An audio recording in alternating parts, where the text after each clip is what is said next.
that we work together in a bipartisan manner and do so through regular order.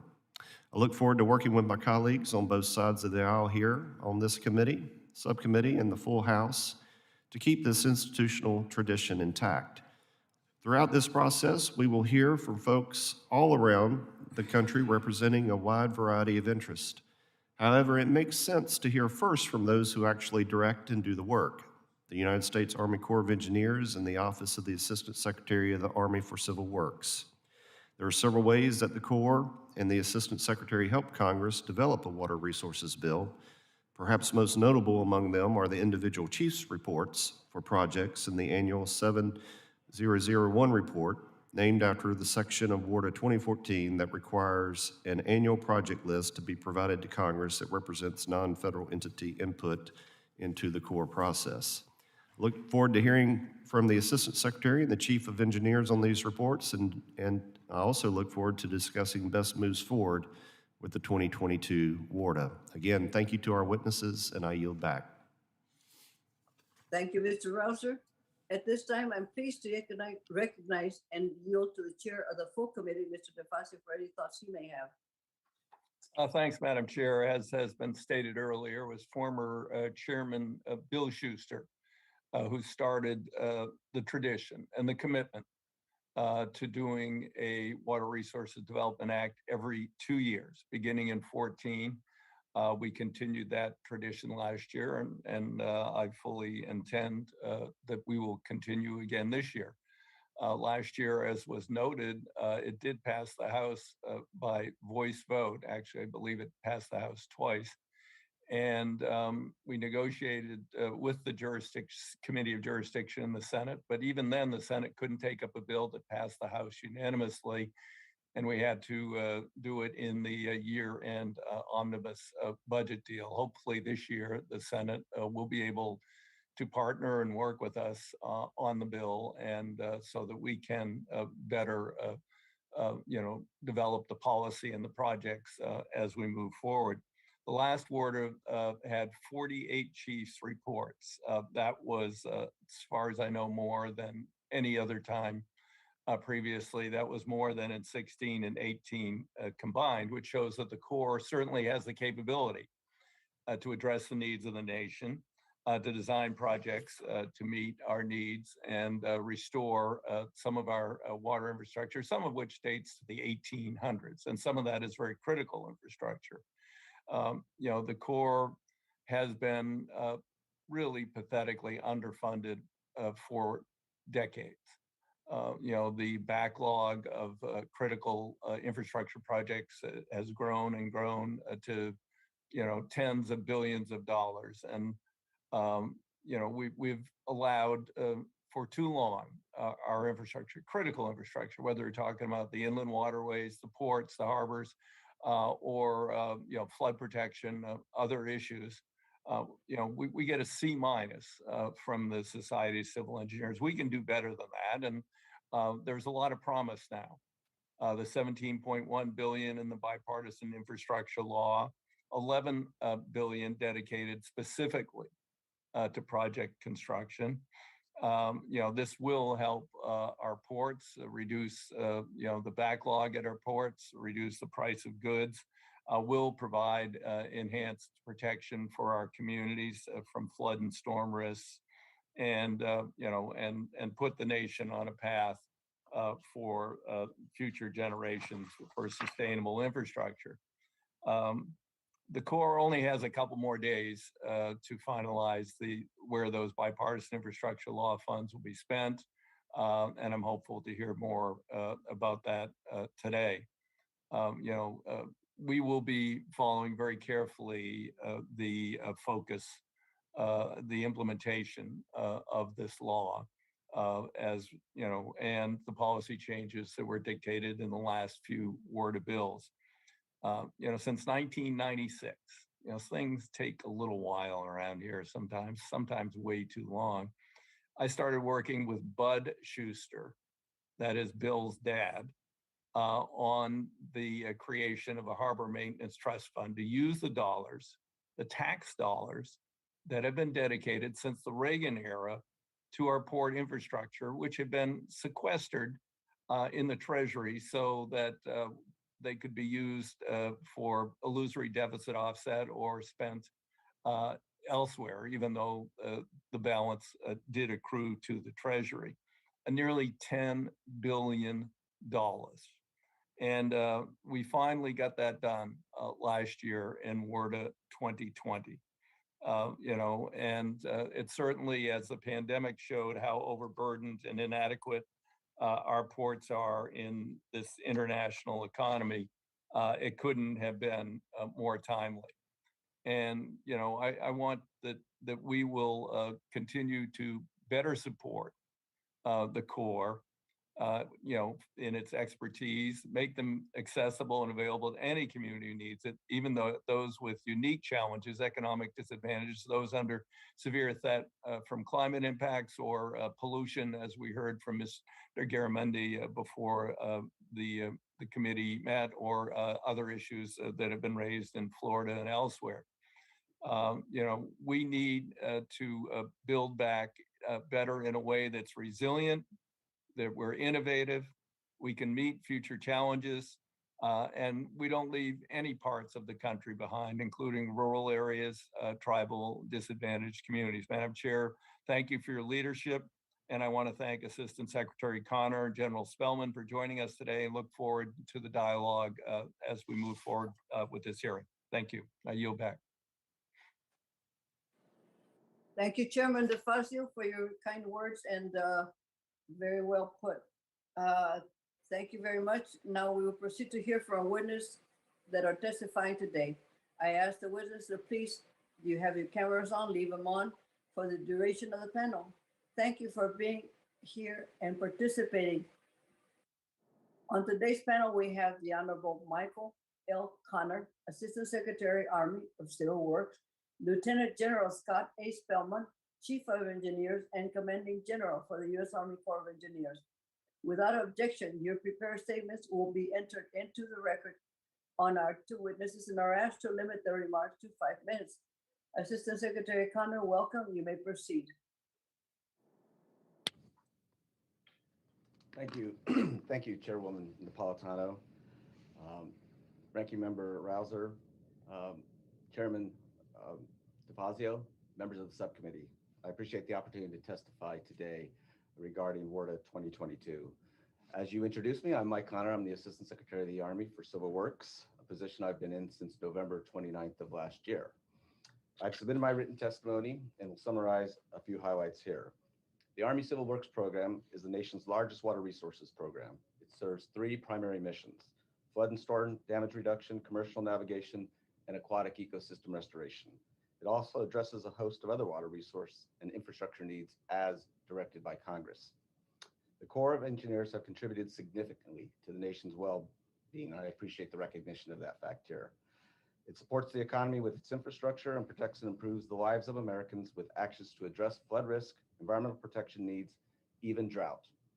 Today, the Army Corps is committed to the national effort to work as partners with communities to improve their resilience to extreme weather events and other challenges related to a changing climate. As the President has made clear, the administration is focused on increasing infrastructure and ecosystem resilience and decreasing climate risk for communities based on the best available science, promoting environmental justice in disadvantaged, underserved, and rural communities, and creating good paying jobs. The Army Civil Works Program will continue to work within its own authorities to tackle the climate crisis at home. We also participate in a whole of government effort, including the Interagency Water Subcabinet and the Coastal Resilience Interagency Working Group. WRDA 2022 is where we can continue to ensure the authorities necessary to implement the administration's priorities. The President has set a goal that 40% of the overall benefits of federal investments flow to disadvantaged communities, the Justice 40 initiative. I am committed to working with Lieutenant General Spellman to seek opportunities to secure environmental justice and spur economic opportunity for disadvantaged communities that disproportionately experience the adverse effects of climate change. I should also make clear the Army's role in supporting a broad range of infrastructure and landscapes. The Army works with our nation's coastal ports to maintain their channels, operates and maintains the inland waterways of commerce, supports state, tribal, and local flood risk management activities, restores significant aquatic ecosystems, and operates and maintains multi-purpose dams and the reservoirs behind them. It's a great story, but much of the water resources infrastructure that the Army Corps owns and operates was constructed over 75 years ago and will require significant investments to maintain. Thank you for the significant resources Congress has already provided, as referenced earlier. As the Army works on policy and administrative changes to improve infrastructure development and regulatory responsiveness, my staff and I are looking at authorities, policies, regulations, and procedures to identify opportunities for increased efficiency and effectiveness. This is particularly necessary given the substantial resources provided to the Corps this past year and the importance Congress ascribes to our programs. We want to ensure that Army Civil Works is using its significant capabilities in an equitable manner that incorporates natural and nature-based infrastructure solutions into resiliency efforts, that it reduces redundancy, and that it delegates authority for decision-making to the appropriate level. I'm committed to working closely with the Chief of Engineers and his commanding officers to position the Civil Works programs for continued success. With respect to significant matters of interest to the committee, we are working with OMB to finalize the proposed rule to implement WIFIA as provided for in the 2021 Energy and Water Appropriations Act. This proposed rule would implement a new federal credit program to support investment in non-federal dam safety projects through credit assistance to maintain, upgrade, and repair non-federal dams. This new federal credit program will provide another way for non-federal dam owners and managers to enhance the safety of their dams while also addressing water supply, energy, and environmental needs in a changing climate. The Army has completed 18 WRDA 2020 implementation guidance documents and made substantial progress on the remaining guidance. I know that's an interest to all of you. Certain provisions may require rulemaking. You have my commitment that WRDA 2020 implementation will be a priority, and we will continue to complete the remaining implementation guidance documents and rulemakings. The Army is also making progress on key regulatory issues. Together, we are working closely with EPA to develop a durable definition of waters of the United States, informed by science, experience, and expertise to protect all interests dependent on clean water. The Army also lifted the temporary pause on finalizing Section 404 permit decisions in November 2021 and is working to resolve the vast majority of outstanding jurisdictional determination decisions. The Army is also moving forward to coordinate with certifying authorities on water quality certifications that are potentially impacted by the recent vacatur of the 2020 Clean Water Act Section 401 rule. Thank you, Madam Chair, and all the committee members. I look forward to answering remaining questions after General Spellman's testimony. Thank you, sir. Thank you, Mr. Secretary. And now we will proceed to hear from Lieutenant General Spellman. You may proceed. Chairman DeFazio, Chairwoman Napolitano, Ranking Member Rouser, and distinguished members of the committee, good morning to all of you. And I'm honored to testify before you today with Mr. Connor.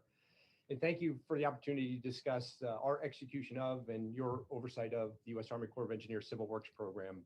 I look forward to discussing the status of implementation of recent Water Resources Development Acts, as well as questions the committee may have regarding anticipated legislation for 2022.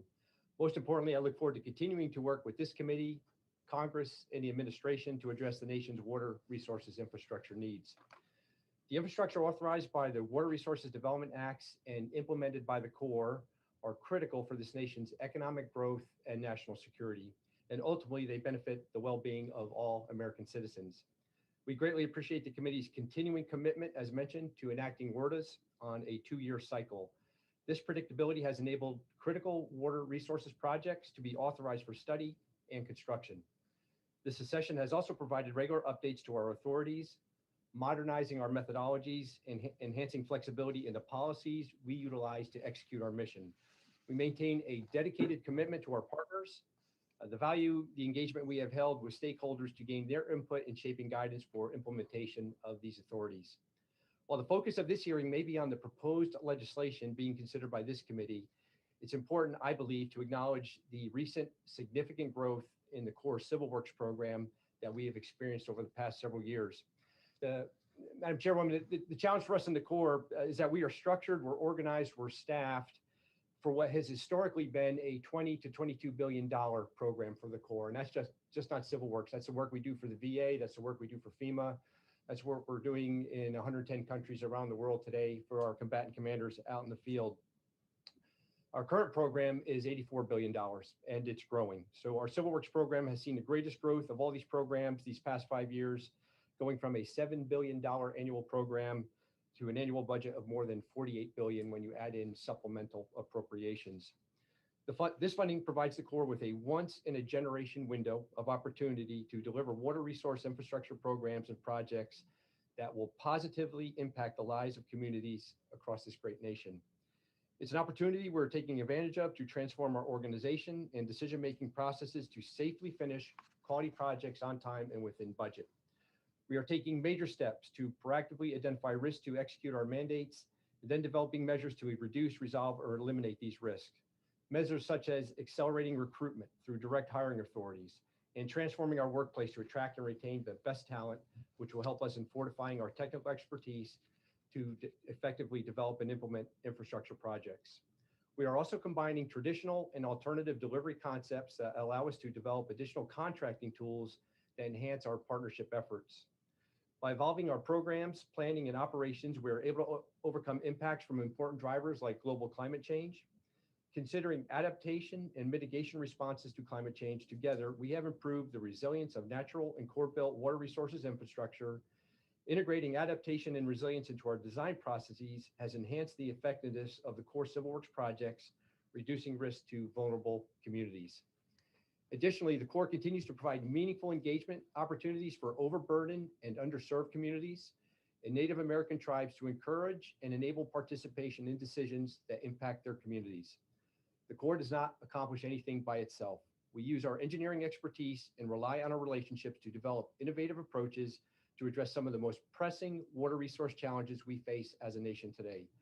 My top priorities include identifying the highest priority investments and that we safely deliver quality projects on time and within budget.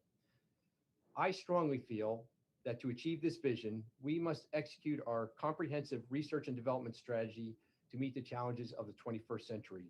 We will accomplish this strategy with our U.S. and international partners in government, in industry, and academia.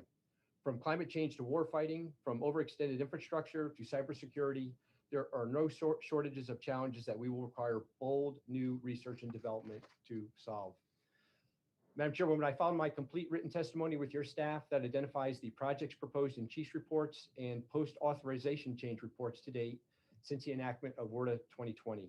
I also included a brief summary for each project's purpose, total cost, as well as the federal and non-federal cost share. And thank you, Chairwoman Napolitano, Ranking Member Rouser, and members of the committee. I look forward to answering any questions that you may have. Thank you very much, General Spellman. That is very nicely put. We thank both our witnesses, but now we'd like to move on to our member questions. And each member will be recognized for 5 minutes. If there are additional questions, we may have an additional round as necessary. Chairman DeFazio will begin the questioning. You're recognized. Thank you, Madam Chair. To both the Secretary and the General, I want to thank you for the work you've done to extend the bids you have on the critical Coos Bay North Bend project to match with the timeline of OMB approving your work plan. Are we on track to get that done this week? Either one can respond. Sir, I'll start. We have successfully extended the bid of both offers to the 1st of April. So I think that gives us plenty of flexibility in moving forward. Right, but the question would be your entire work plan approval by OMB. I spoke to the acting head of OMB last week, and there seemed to be some confidence that we could have approval this week. Have you heard anything? Oh, yes, Mr. Chairman, we've heard a lot, been involved in a lot of discussions. I think we're on track. Yes. Okay, that's good to know, because that's very important for the nation. And as we rebuild, particularly, I want to look at the Harbor Maintenance Trust Fund. General, you talked about the challenges of your long overdue, but significantly increased investment in projects and obligations. In terms of the being able to commit the harbor maintenance funds, I guess there's sort of two questions, and one would be, on the West Coast, we've had chronic issues with availability of dredging, and I just am hopeful that we're going to find a way to address that. And then the second thing would be, as we rebuild, these failing jetties, breakwaters. I would assume that we are rebuilding them with an eye toward the future, toward higher levels, higher sea levels, and more violent storms. Is that correct? So that's correct. And you experienced that more than anyone with the storms and the violent water we have out on the Oregon coast. So for example, the Coos Bay jetties that we're talking about here, those will be designed with climate change and adaptation in mind. That's good. That's good to know. On the Columbia River, Secretary Connor, I wrote in December, we've heard from stakeholders, and the Corps has asserted numerous times that they have the existing legal authorities that relate to future flood damage reduction protection in the Columbia River Basin. As you know, the treaty has expired. Canada has been dragging its feet. The State Department has been, shall we say, not exactly focused on this either. And this causes tremendous concern when with the expiration of the treaty, when we have a potential for assuming rather large obligations for future flood risk on the Columbia. Can we expect a meaningful response on that soon? Yes, Mr. Chairman, we are starting those discussions in earnest based on getting input on the discussions that are ongoing with Canada at this point in time. I think our first instinct is that we do have the necessary authority, but we are doing a deeper dive on those flood management services that may change in response to how the treaty process negotiation plays out. So we're taking a deep look at that, and we'll keep in constant contact as the discussions evolve. So we may have a response in the near term that may be evolving over the next several months. So we want that to be an active dialogue with you and interested members on both sides of the aisle. Right. As you know, this is a tremendous concern to the entire Pacific Northwest, and I look forward to that response. Just one other quick point. We authorized you to look at helping design and deal with non-federal dams. I don't think that authority extended to diking, did it? Because there are areas, historically the Corps was involved in building and diking, particularly throughout the Northwest in areas of flood danger. And then in time lost to history, they turned those over to local diking districts, which just kind of disappeared ultimately, and people didn't even know in many cases they were protected by dikes. In the case of one river in my district a few years ago, does that authority extend to providing some assistance to these districts also, or is that something Congress would need to further authorize? First cut at that. Yes, sir. I've got two thoughts on that. I think the authority that you're referring to is the WIFIA program, which has been limited to our ability to work with non-federal dam owners and work on safety issues. So I don't believe, I'll double check this, that it extends to dikes, but need to double check on that. And we're moving forward with the process of initiating rulemaking to implement that authority. I do think we have authority elsewhere to work on levees, dikes, through maybe the emergency response program or disaster preparedness program, but I'll let General Spellman correct me. No, sir, you have it exactly. Sir, I would have to go back and double check whether or not the water infrastructure program or WIFIA applies to dikes, but we do have other authorities, as you know, where we can help out non-federal entities on the maintenance and repair of those structures. Good. Okay, thank you. Thank you both for your testimony, Madam Chair. You're back. Thank you, Mr. DeFazio. Mr. Razo, you're recognized. Thank you, Madam Chair, and thank you again to our witnesses for being here. I appreciate your work for the country very much. I've got a couple of questions with regard to my district specifically, but before I get to that, with the passage of the bipartisan infrastructure bill this last This last year, several agencies, including the Corps, obviously, received funding to advance infrastructure projects across the country. However, despite this push for infrastructure, of course, projects still face significant bureaucratic and permitting hurdles that can cause years of delays. How's the Corps working to implement this legislation and create efficiencies in its processes to expedite critical infrastructure projects? Sure, I'll start. Sure. So That we sounds good. recently renewed 57 nationwide permits following extensive feedback from the public. And that will certainly enable accelerated delivery of projects with all the appropriate safeguards for the environment. We acknowledge we have more work to do on that front, and we're wide open to any additional recommendations that we get from the administration or members of Congress. So I would just highlight that as one example on how we're working hard to get these projects in the ground. And I would just add to that, there has been a lot of changes in the regulatory world, as we all know, and I'm sure will be discussed more today. So I think I appreciate the fact stepping into this role that the Corps' primary goal has been regulatory certainty and efficiency in which it carries out its regulatory actions. And I see that with nationwide permits that General Spellman referred to, and we will be seeking to do that as we move forward with waters of the U.S. and other regulatory changes that we need to deal with, that we need to go through the processes to get to some durable rules and regulatory certainty so people can do their business. I'll come to that, back to that in more detail later. General Spellman, the Coastal Storm Risk Management Project at Wrightsville Beach, which I know you're very familiar with, has existed and received assistance from the Army Corps since 1986. During that time, as you know, that particular beach has used the same bar site for its sand, but due to a recent rule change at the Department of Interior, the Corps can no longer use that historic bar site, and we'll have to go offshore for that necessary sand. Will the Corps have an offshore bar site identified and ready to be permitted before the 2022-2023 project season?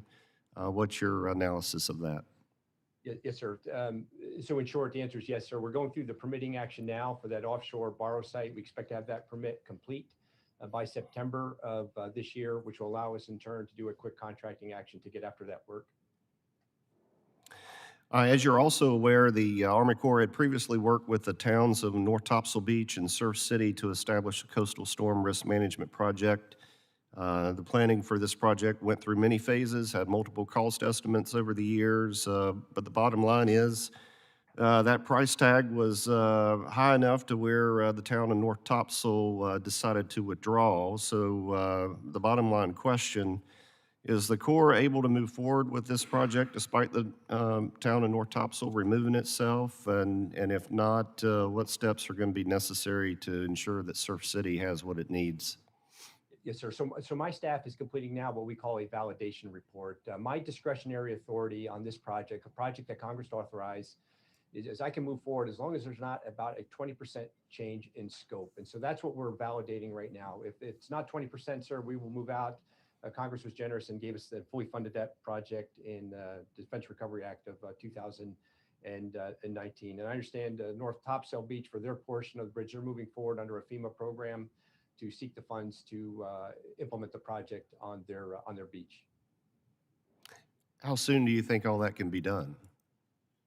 Yeah, sir. So I should have the validation report complete in March of this year, and then we are ready to move forward. As I said, this has been fully funded, and it's just a matter of getting it under contract. Thank you. Since the enactment of WARDA 2020, the committee has received 14 chiefs reports for potential projects. And certainly we appreciate the good work done by the Corps to get those completed and submitted. Do you have an estimate of how many more we can expect and when we can expect them, especially before completion of the next WARDA?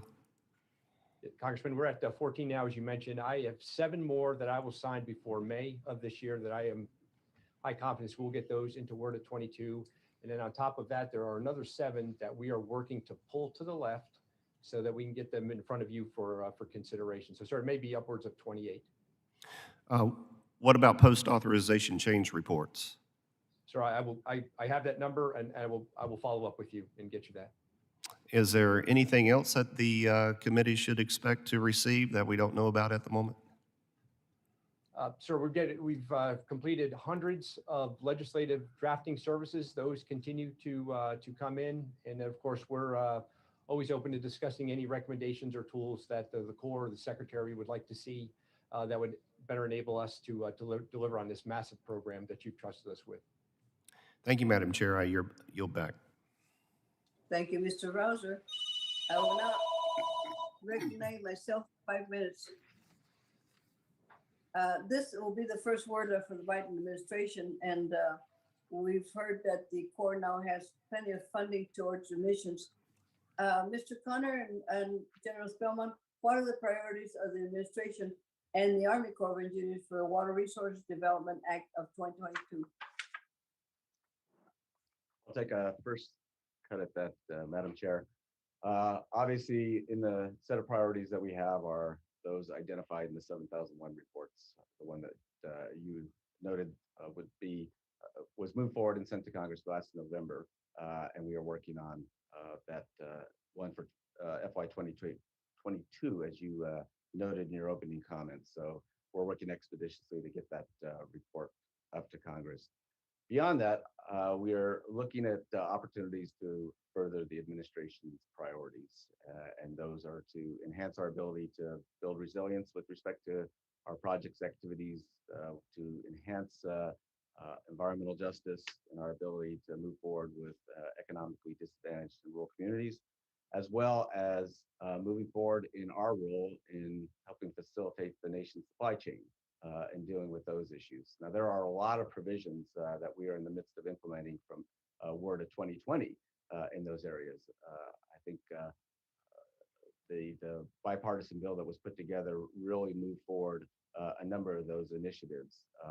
We've got some specific thoughts on other opportunities, particularly working with tribal communities. I'll turn it over to General Spellman, as this is a tag team, as you know. Yes, Madam Chairman, I would say our priorities in the Corps are those of Mr. Connor and the administration. I would just say specifically for execution, my priority for the U.S. Army Corps of Engineers is to employ the tools and authorities that you have given us in this upcoming WRDA and previous WRDAs to their maximum effect, and that we safely deliver quality projects on time and within budget. And as Mr. Connor said, we think there are a number of tools that the committee could consider that would enable us in this WRDA to do that even better.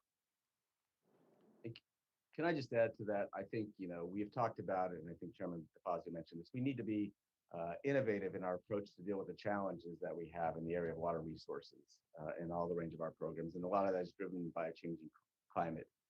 But as General Spellman noted, the volume of work that is expected of this agency, which we welcome, requires innovation in how we approach that work. And the tools from contracting to hiring that help us carry that out, I think, is an area that we are looking at very closely. And Congress is doing its role, not just with the volume of resources, but the innovation with respect to the trust funds, the Inland Waterways Trust Funds and Harbor Maintenance Trust Fund. We very much appreciate the added flexibility and the incentives to use those funds more. I think it's a combination of all these elements where we have to be innovative. Then does that include checking out for supply shortages for the Army Corps to carry out the projects? Ma'am, are you referring to supply chain? Yeah, supply chain or water supply? Well, no, supply chain of equipment and stuff that you were going to need for your projects. Yeah. So, ma'am, I'll just give you a quick vignette. I had to call the Air Force here about 2 weeks ago on a Milcon project that we were delayed on because I could not get 3-inch screws to hold insulation and metal roofing down on 3 KC-46 hangars at Tinker Air Force Base. I have a few select shortages across the country like that, but thankfully I have not experienced that in the Civil Works program so far. Well, then, Mr. Connor, I'm glad you're bringing your experience in Western Water to Corps. Been working diligently for many years using reservoirs in the West for more effective water supply. Where 2020 included provision I authored adding water supply to your primary mission. What is the status of this review, and when do you anticipate being able to share the results? A quick response, and I'll turn it over for General Spellman for more details. I believe we are, the report that's due on water supply as a primary mission function is due in June of this year. And so we are on track. I know it's being put together, and we anticipate being able to deliver that report on the timeline that was identified in WRDA 2020. But I do want to talk to your sense, Madam Chair, and we've worked together a long time on these issues, and knowing the innovative approaches to water supply, I share that view completely. I see, and mentioned in my opening comments, I think I've been pleasantly surprised in understanding not just the magnitude of the overall Corps' mission, but how it contributes to addressing water supply and drought in specific watersheds. And there's a way to do it with respect to how we operate our reservoirs, how we can better use and move water out, still maintain that flood control primary responsibility, but move water in a way that allows, as you know, in Southern California, we've done this at a couple facilities to deviations where we release water and can help manage our aquifer recharge systems. We've done that in New Mexico. This was a WRDA 2020 provision involving Abiquiu Dam, where we can look at work needing to be done on another Bureau Reclamation facility, El Vado Dam, but how do we make use of Abiquiu Dam and space there to help make up that water supply, to help manage that system, to help address the environmental needs in the Rio Chama in New Mexico. I think these opportunities are real. They're necessary in a changing climate. We do have a role in the West. I'll just add one other area. Our environmental infrastructure program, in my view, has just simply taken off with respect to communities understanding the benefits of working with the Corps to address aquifer recharge, water reuse needs, adding to water supply, building redundancy as drought impacts systems like California Bay Delta, as well as Colorado River. Communities are looking to the Corps to help build facilities that address those needs. And so I'll stop there. Thank you very much, Mr. O'Connor. My time has long been up. I now recognize Mr. Babin. Mr. Babin, you're recognized. Yes, ma'am. Thank you very much, Madam Chairwoman and Ranking Member Rouser, and thank you for our witnesses, to our witnesses for being here today with us. Assistant Secretary Connor, welcome to the Office of the Assistant Secretary of the Army for Civil Works. I look forward to working with you now that your nomination has been confirmed. I'd also like to personally extend an invitation to you to visit the greater Houston area as soon as possible to view some of the great work our ports and the Corps' Galveston District are doing, working together on projects like the Port of Houston Channel Improvement Project and the Galveston Bay to Sabine's Coastal Storm Risk Management and Ecosystem Restoration Project.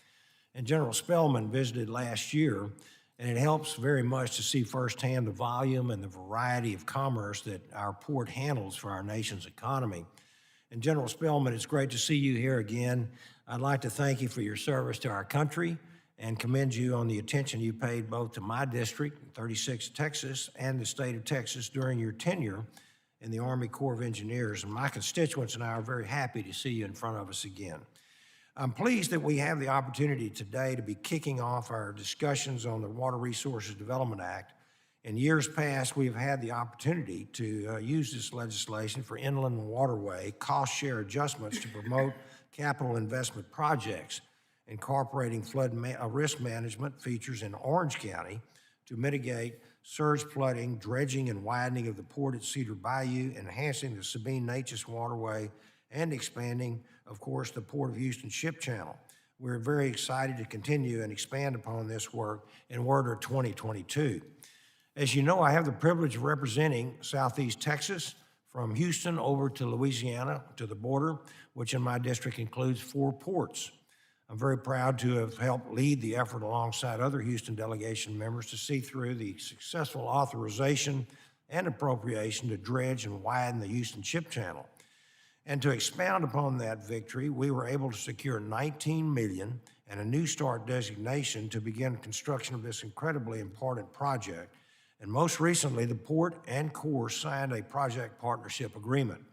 This was a huge win as the Port of Houston is critical to our nation's supply chain and the #1 ranked port in the nation in waterborne tonnage, sustains 3 million American jobs, 802 million in U.S. economic value, and generates $38 billion in federal, state, and local tax revenues. And with the process having begun to dredge and widen the channel in Houston, the port has requested approval for the Corps to maintain the improved channel in Galveston Bay and has submitted a package showing that it meets the Corps standards for federal maintenance requirements. So, Assistant Secretary Connor and General Spellman, my question to both of you is this. The port needs a decision from the Corps and an agreement to maintain the channel before it can start construction of the next part of our project, currently scheduled for April 2022, this year. Will you work with the port to deliver a decision by March so that it does not impact the current schedule for construction and delay our project? I was very proud to work with Assistant Secretary R.D. James on several Texas issues during his tenure, and I look forward to now working with you both and continuing to improve our port and water infrastructure as we explore priorities for the Water Resources Development Act. But would you give us kind of what your ideas are and let us and tell us by March if this can happen? Sir, General Spellman, I'll start. I spoke with Colonel Bale and General Beck earlier this week. That 204 package is with the region. We will expedite. We'll get that up to headquarters for our review and over to Mr. Connor for his consideration. So I don't have any issues in meeting the March timeline. Excellent. That's great. And Mr. Secretary? Absolutely. My goal is to not let things sit around in my office and on my desk. So we'll work expeditiously on that package, Congressman. And I appreciate the invitation. It's on the radar screen, absolutely, to get down in your neck of the woods, understand the value and just the infrastructure in general. So I'll look forward to doing that. That's great. Thank you, Mr. Secretary. And General, I appreciate you coming as well. So thank you, and I'll yield back, Madam Chair. Thank you, Mr. Babin. Thank you very much for your questions. And now we turn to Mr. Huffman. You're recognized. Well, thank you very much, Madam Chair, and I want to thank our administration witnesses for sharing their priorities for this year's WRDA.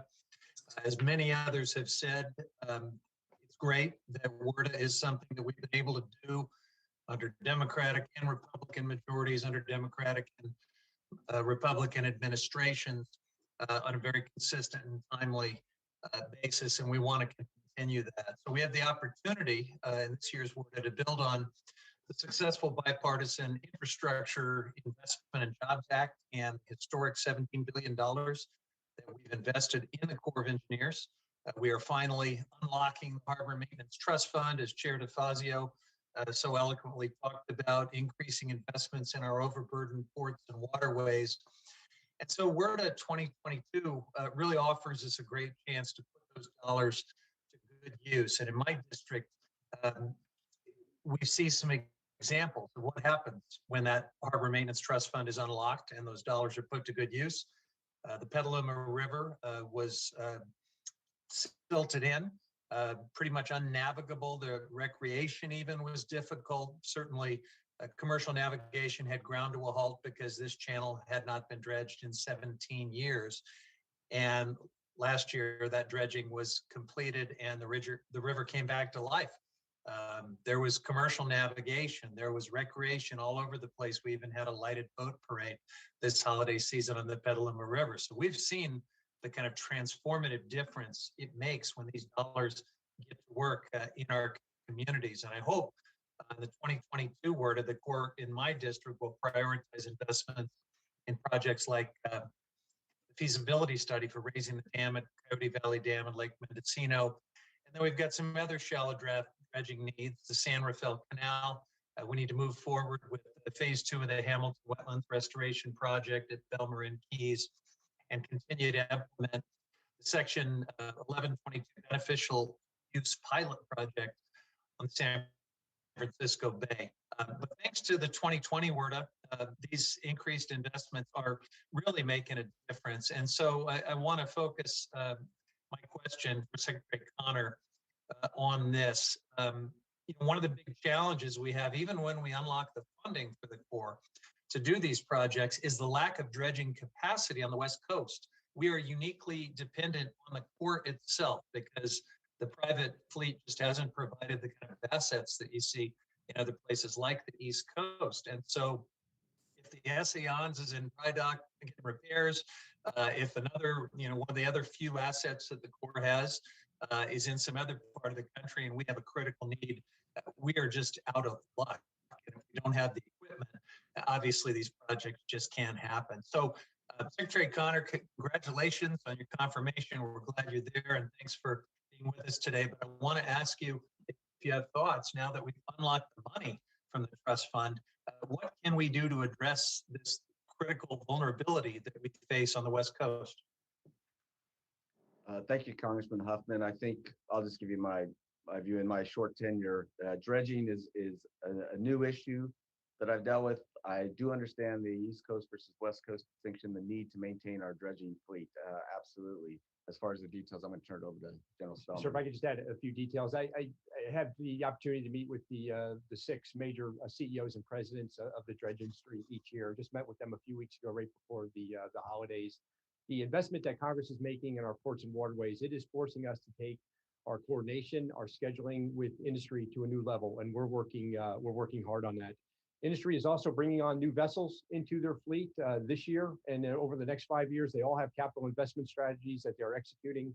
But I think if they were in the room today, they would also tell you, each of them, that they currently have vessels tied up to docks around the country. I think once we get the president's budget on the street, once we see the project approvals for the Infrastructure and Jobs Act and the IDA supplemental, all those floating plants will be back out in the water working again.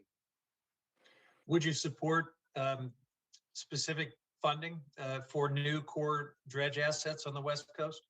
Sir, we replace our dredge assets with we don't come to Congress for that. We have a revolving fund, our PRIP fund, and we're working replacement for each of those vessels as we speak. All right. Thank you very much. I yield back. Well, thank you, Mr. Huffman. Thank you very much. Ms. Johnson of Texas, you're recognized.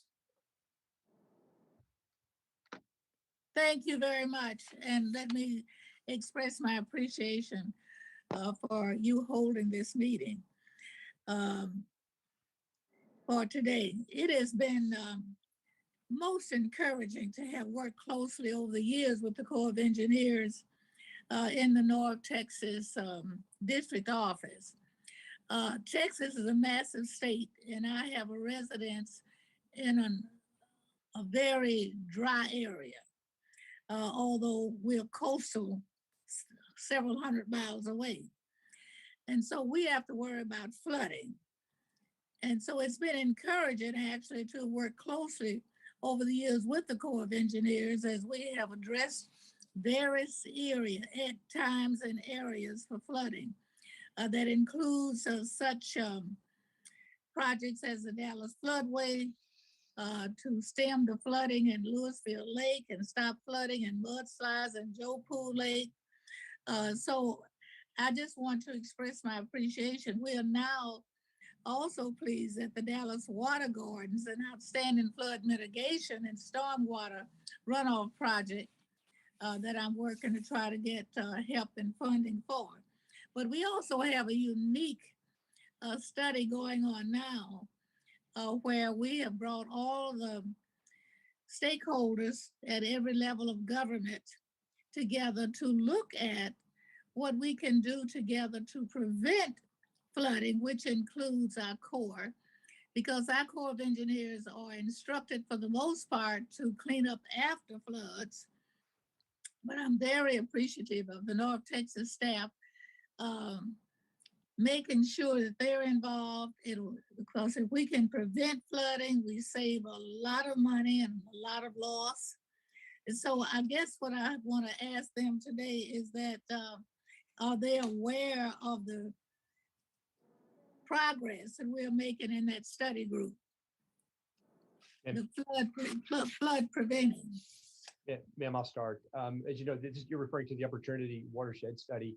We know we need a new start authority and funding to proceed on that formally. But what we're doing to lean ahead, we're using authority under our floodplain management services to build the models now that will allow us to do the analysis when we receive that new start and funding to do the actual. So we're not standing by waiting. We're using the tools we have and the authorities that we have now to move on very important work as you described.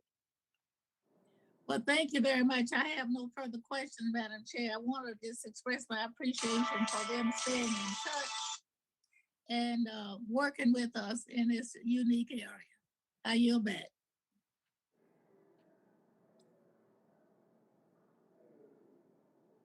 Thank you, Ms. Johnson. Now, I'm sorry, but I must have skipped over a couple of folks. Mr. Garrett Graves, I'm sorry, you're next, and then followed by Mr. Boast. Thank you, Madam Chair. I hope that wasn't indicative of our relationship. I want to thank the witnesses for testimony today. We have a number of issues that I wanted to try and cover, and so just ask you if you could please try and keep answers concise. That would be helpful. So first, we have a number of projects that I've had the opportunity to speak with both of you about, and I appreciate y'all's efforts, but the Comite project, which is north of Baton Rouge, and the West Shore project in the river parishes in South Louisiana, both of these projects have had schedule slippage issues, some of them related to real estate acquisition, so I'm not saying that this is entirely the Corps of Engineers' fault. In some cases, this is the state of Louisiana's fault for land acquisition. I just want to ask both of you, please keep this on the front burner. These projects, one of them dates back to the early 1970s, the other one, the early 1980s. These are the types of projects that I think give the Corps of Engineers a bad name. They must be prioritized and move forward. I have a question related to the hurricane supplemental. Again, we've discussed this, but significant funds were provided in that legislation. We believe that a few $1 billion is ultimately going to be invested to address many of the recovery issues like debris removal and dredging of navigation channels, as well as building some of the resilience projects. Those funds have been in the bank now for, I think, 104 days. We have not had an allocation. Just wanted to push you again on getting an answer there. Absolutely. Real quick, Congressman. We've been looking at that in conjunction with the work plan we're doing with IIJ, trying to manage all this. It's very much on the front burner now. I think you'll be hearing very soon on the disaster supplemental and the investments in Louisiana. Secretary, thank you. I want to remind you on this one that those funds have really been limited in scope, and so it's not like you're out there having the opportunity to do things all over the country. These projects are specifically tied back to Hurricane Ida, and so I just remind you that there shouldn't be a ton of discretion that's exercised in this case. Another one I wanted to talk about is Section 213 of WRDA 2020. We did a lower Mississippi River management study, and y'all are both very familiar with the challenges we've had with managing water in the Mississippi River system, draining Montana, New York, Canadian provinces, and the challenges that has caused throughout the entire Mississippi River basin. The Lower Mississippi River Comprehensive Study, again, Section 213 of 2020 WRDA, the way that the Corps has interpreted it, you now have 7 non-federal sponsors, 7 states, from Kentucky and Missouri down to Louisiana, including my friend Mr. Westerman from Arkansas. As you know, having 1 non-federal sponsor is complex enough. Coming up with an interpretation that requires a non-federal cost share and 7 non-federal sponsors, we know that effectively is going to prevent this from moving forward. It's a critical study that's going to complement the upper basin, and I just wanted to ask if y'all could take another look at this and take ownership over this study. Sir, I'll start. This is a cost-shared study as we interpreted it. And talking to Colonel Murphy and his leadership down here, we did this twice successfully last year. It wasn't 7 states, but it was 4 on what is often a contentious river basin, on the lower Missouri River Basin, both on a navigation study that we stepped off on and a flood risk management study. But again, we have everyone at the table now, and that study is moving forward. And I think it's equally important on this particular study that we do the same.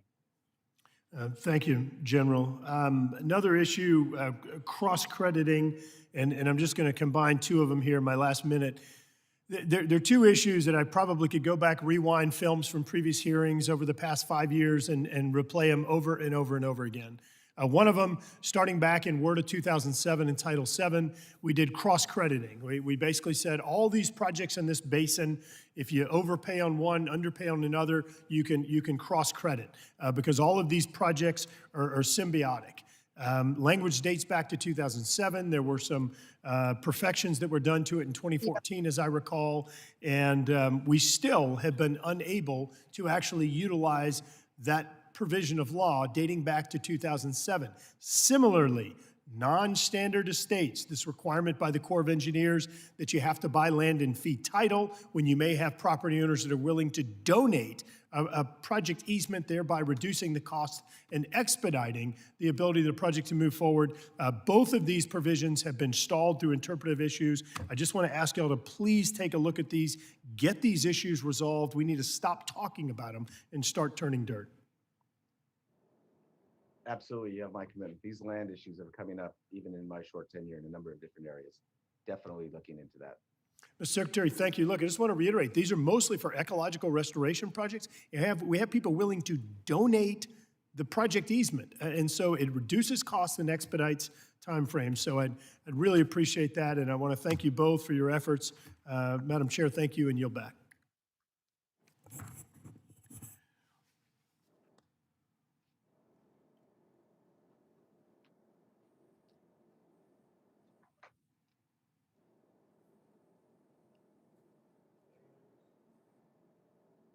I'm sorry, gentlemen, I was muted. Mr. Graves, thank you very much. Mr. Bost, you're on, followed by Mr. Garamendi, and then Mr. LaMalfa. Thank you, Mr. Madam. Bost. Thank you, Madam Chair. Secretary Connor, you know, in your testimony, you mentioned the importance of reliance quite a bit on that much of the water resources that the Corps works on are in need of upgrades and investment. In my district, the Jerry F. Costello Lock and Dam is part of the Upper Mississippi River 9-foot navigation project and plays a vital role in the economic competitiveness of the region. The area acts like as a main thoroughfare for agriculture and manufactured goods to get to market. The local community estimates that an additional 3 million tons of goods will be shipped on the Kaskaskia River over the next 5 years. The lock and dam will turn 50 years old in 2024. In anticipation of that, to prepare for the next 50 years, I would like to get a commitment from you that we're going to work to conduct a comprehensive review of the system to look at the potential for economic benefit to increasing the water levels from the 9-foot level to the 11-foot level. Can I get that commitment from you?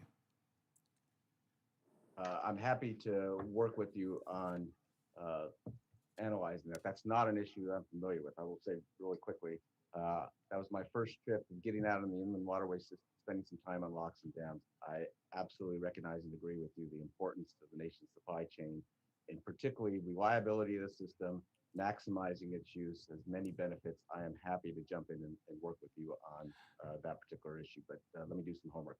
Okay, and I appreciate that. And the next issue I want to ask you about is also something that needs to be brought to the attention, and that is the Alton Marina, which is northern part of my district along the Mississippi River. We've got a problem there that is just becoming too common. The area is leased by Alton for the Army Corps purposes to being a marina. But unfortunately, the Army Corps has conveyed to the local community that they will not allow the water levels to rise sufficiently for the area to be used as a marina. It has been used, and all of a sudden they've changed their process by which they're keeping the water levels. The Corps has stated that there is in concern of a minor flooding of the state IDNR land if the water levels are to rise. I believe that there's a need to be that there can be a reasonable solution to allow for navigation and recreation of this area, and I would like to see if you can commit to work with me on that problem as well. Sir, this is John Spellman. I am not familiar with this one, but I will follow up right after this hearing to get into the details. Yes, sir, you have our commitment to work with you. Yeah, that marina is vitally important for a stop-off midway between people traveling from the Gulf on into the Great Lakes area, and this is the importance of that marina. So at any rate, So commodities transported on the upper Mississippi River system come from a variety of industries throughout the entire system. Roughly 30% of the commodities needed to invest in our nation's infrastructure travel on the inland waterway systems. Secretary Connor, you are aware of a December letter to your office that we received by more, that was sent and received, signed by more than 50 bipartisan members of both the House and the Senate, urging immediate construction start of Lock 25, not to mention countless other letters to support the year since then and since 2007. General Spellman, can you please explain to the committee the impact of putting Lock 25 in place and what we can see for the future for moving larger amounts of goods up and down the Mississippi River? Yes, sir. I've been out to this project and several more on the system, and I acknowledge the importance of this particular suite of projects to transportation in your region. As you know, sir, we're in design. This is part of the navigation ecosystem program. We're in design for the improvements at Lock and Dam 25, as well as additional mooring cells and the accompanying ecosystem restoration that goes along with that particular set of projects. So I believe you know you're tracking. We need a new start authority to move forward with this, but we'll continue to do everything we can with the design dollars that you have given us, so that we're ready to move forward to construction as quickly as possible. I appreciate that, and the people in our area appreciate that as well. We know the importance of moving those goods up and down the Mississippi River. There's another concern that I've got out there, but I've got a short time with that, and that is the fact that we still have the navigational problems that are occurring from a flood that blew out the levee or system down in the deep southern part of my district. But I'll talk to you about that later because my time has expired. And with that, Madam Chair, I yield back. Thank you very much, Mr. Bost. Next, we have Mr. Garamendi, followed by Mr. LaMalfa, and then Mr. Melanowski. Mr. Garamendi. Thank you, Madam Chair. This is a question for Secretary Connor. President Biden's Executive Order 14005, ensuring the future is made in all of America by all of America's workers, directs all federal agencies to fully implement our nation's Buy America requirement for federally funded infrastructure projects. For civil works project carried out by the Corps, the Buy America Act clearly applies. However, it seems that projects carried out under the Corps Section 1014 and Sections 1043, these are the non-federal implementation authorities for which the non-federal sponsor acts as the contracting agent on behalf of the Corps. These apparently and inadvertently are loopholes to the Buy American Act. So this is a question, Secretary Connor, will the Army Corps commit to fully implementing the President's executive order to apply Buy America Act to projects carried out under these non-federal implementation authorities? And if you do not have the authorities, please clearly state so that we might correct this in the new WRDA. Secretary Connor. Yeah, thank you, Congressman Garamendi. Yes, absolutely. We are going to work and move forward consistent with the President's executive order. I'm not familiar with these two particular sections. Maybe General Spellman is, but I will certainly take a look at that in response to you raising the issue with me. Sir, my understanding is a non-federal sponsor, whether under 1043 or a cost share agreement, has to follow all of the federal acquisition regulations. But we'll go back and double check that there's not a loophole here on these two authorities. Please do, and thank you very much. We believe that this is not being implemented, and it certainly should be. And if you don't have the authority, well, then that's our job. Let's see, another question here to Secretary Connor. Will the Army Corps of Engineers, Secretary Connor, Congress has provided many federal agencies, including the Army Corps of Engineers, other transactional authority, OTA, to expand the government's access to innovative projects taking place in the private sector, overcoming some of the rigidity in the federal acquisition process. The Army Corps of Engineers has OTA, other transactional authority, for its military missions. And I thank General Spellman for the implementation of some of those projects in my district. However, The Corps has concluded it lacks the authority to use the OTA for its civil works missions. If that is the case, we must correct it. And so this goes to Secretary Connor and to Spellman. What is the situation and what is your view? And if it is not your authority, then we need to correct that. Sir, this is General Spellman. I'll start. So the DoD authority that you're referring to, the other transactional authority, that allows us to carry out certain prototype projects, certain research projects, and certain production projects. And there are cases, as you mentioned, in our MILCON program where a project fits that category. I am not exactly sure of the application in the Civil Works program, but I would tell you we are absolutely open to this discussion and any tool that allows us to deliver more effectively. We would like to do more research and homework on this one, sir. Then this is really for our committee. This is really an important thing. We use it extensively in the military construction projects for which we're responsible in the Armed Services Committee. And it really should apply for civil works also. Within the Sacramento River Basin, Secretary Connor and General Spellman, Congresswoman Matsui and I secured Section 209 of the 2020 WARDA to put in place the comprehensive study for the Yolo Bypass in just west of Sacramento. That was designed not just for the bypass, but rather for the entire flood control system, giving the Corps the authority to look at the Sacramento River comprehensively rather than project by project, one-off systems that have been in place for a century. I bring this to your attention and I want to urge you to fully implement this in a comprehensive view of the Sacramento River flood control system. General Spellman, Secretary Connor, if you care to respond. Sir, I'll start. We are absolutely open with the non-federal sponsor to these discussions on some of the policy changes that they're asking for. And sir, you mentioned it's all about comprehensive benefits. We want to do that. They're asking for some upfront exemptions to 3x3. We can absolutely do that. We're going to incorporate climate change. They're asking for that and a couple of others. So we're ready to step off on this. I think there's a lot of opportunity here. And once we have that new start authority and funding, we're ready to step out on this. And I would just add, as you know, I'm Very good. My final point. Oh, go ahead. I'm sorry. I was just going to Please add continue. very quickly that, as you know, I'm very familiar with the Yolo Bypass. I think a comprehensive look at all the benefits that can be associated with that traditional flood control element is the right way to go. So I share General Spellman's view that we should move forward as soon as we get the resources.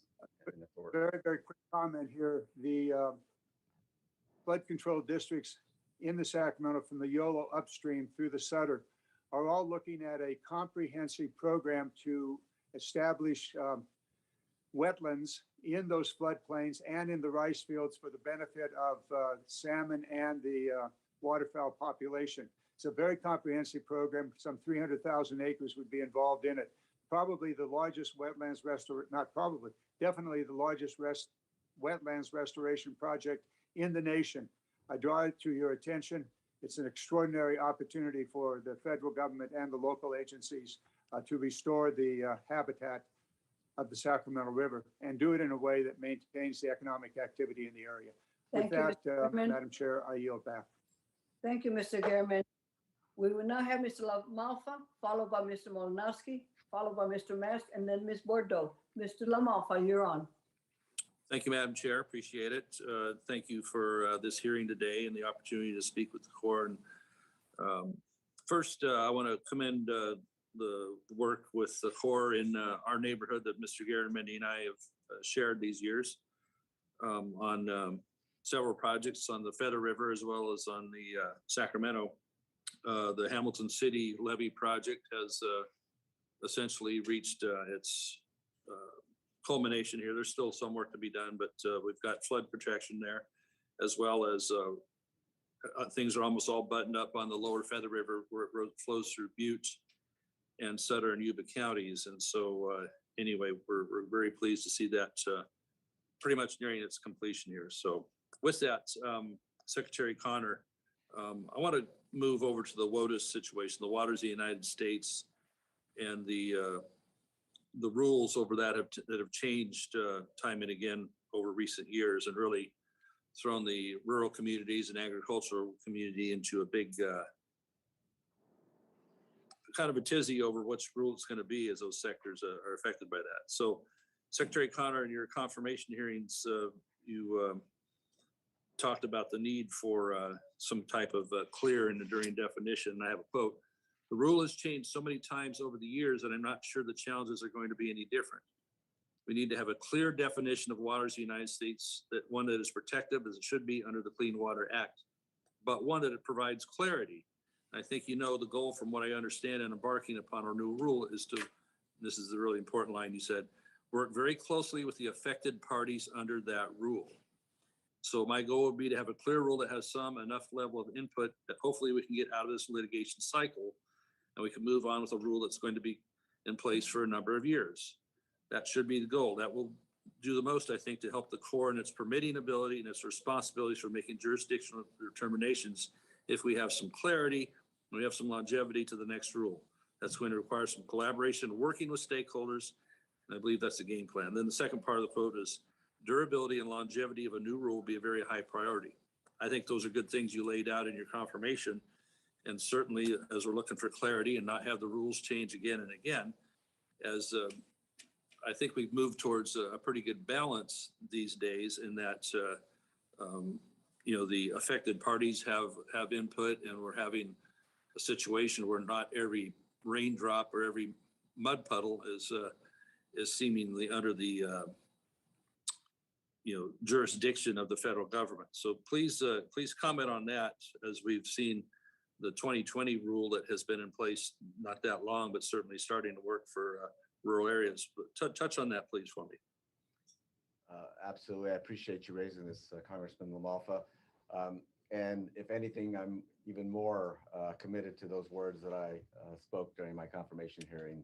We need a durable rule. We need to calm the waters, not to use a pun, but with respect to this, and provide the regulatory certainty that folks need who are the regulated community, and do so that is consistent with the protections envisioned by the Clean Water Act. And I think going back initially, and this is the game plan, as you know, going back initially to pre-2015 WOTUS, the rules and regulations that were in place then, as modified by agency guidance pursuant to Supreme Court decisions that came out in the early 2000s, mid-2000s, I think provides some structure and certainty now that people dealt with prior to the 2015 rule and then the Navigable Waters Protection Rule. So that's a good start, and then a very methodical second step rulemaking that's been proposed by the administration that engages deeply with affected communities, obviously preserving the agricultural exemptions are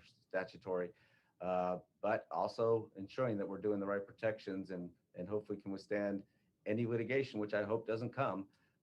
That's the goal. And I've talked to my counterparts at the EPA, Administrator Regan, Assistant Administrator Fox. I think they are absolutely committed to that. That's most encouraging, and that's the reason that I'm even more fully committed to those words that you raised. So how much change do you anticipate from the 2020 rule, or the move in the direction away from pre-2015? How are we going to have clarity as we have it today, where again, those that are mostly affected are going to see some continuity instead of a whole new set of rules that might come within a year or so? Well, I think, and I need to do more homework on this, because as you know, it's a very, very complicated from a legal standpoint, but we had Supreme Court decisions, we had regulations in place that implemented the responsibilities under the Clean Water Act. And then we had Supreme Court decisions that had some certain clarity. And then we had, terms that were incorporated about relatively permanent and significant nexus. And there was agency guidance moving forward with those directives from the Supreme Court that the regulated community and the environmental community seem to deal with. And that's the starting point, I think. And so people understand what that is. And that's what we're going back to now. As we move forward in a second round that's been talked about as far as the process, that's going to be the result of engagement and how far and we go in getting into further details, I think, and interpreting those terms is something that we're going to have an in-depth dialogue about, which is what the administration is committed to. Thank you, Mr. Lamalfa. We now will proceed to Mr. Malinowski, followed by Mr. Mass, Ms. Bordeaux, Mr. Westerman, Mr. Carvajal. Mr. Malinowski, please proceed. Thank you, Madam Chair. Thanks to our witnesses, Lieutenant General Spellman. It's good to see you again, Assistant Secretary Connor. Congratulations on your confirmation. I look forward to working with you as well. Lieutenant General Spellman, you and I have spoken several times, as you know, over the years about the Rahway River Flood Risk Management Study in New Jersey. I represent some of the towns in New Jersey that were hardest hit by Tropical Storm Ida, which claimed the lives of 30 people in my state and made clear once again the urgent need to protect the people, the homes, the businesses in and around the Rahway River watershed. You're a Jersey native. We've discussed in previous meetings this issue. I know that you're very familiar with this area. And while I'm very proud of the work that we've done with FEMA to deliver hundreds of millions of dollars in assistance to more than 80,000 households in New Jersey that were affected by the storm, I'm troubled that so much of our state remains vulnerable to the next inevitable big storm. Now, turning to WRDA, as you know, the 2020 bill nullified the Corps' termination of the Rahway study and ordered the Corps to identify and expedite an acceptable way forward. So the project should now be back on track. It's back with the Corps' New York district, where we think it belongs, and we're very grateful for that move. And in the guidance that the Corps issued back in August related to implementation of the Rahway provision in WRDA 2020, you acknowledged that you had the funds in place to proceed with the resumption of the study. So Lieutenant General Spellman, Assistant Secretary Connor, feel free to weigh in as well. Can you commit once again to work cooperatively with the local affected communities to bring about an acceptable solution and to do so with the urgency that's required? As you know, it's not if, but when another devastating storm will hit this area. Hey, sir, I'll start. This is General Spellman. We have $800,000 on hand for the federal portion, and we're ready to step out and move out on this study. And we're working with the New Jersey Department of Environmental Protection. They're lining up their dollars, sir, for the non-federal portion of this, and with that, we'll sign a federal cost sharing agreement. We do get the urgency, sir, given what Ida did to your district in that part of the region, and you have our commitment to work hard with the non-federal sponsors to get to an acceptable solution. Thank you so much.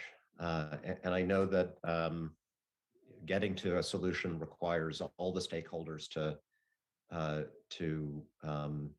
be at the table and to be part of that solution, that our local governments also need to work with you to get to that spot. But I'm very grateful for your commitment.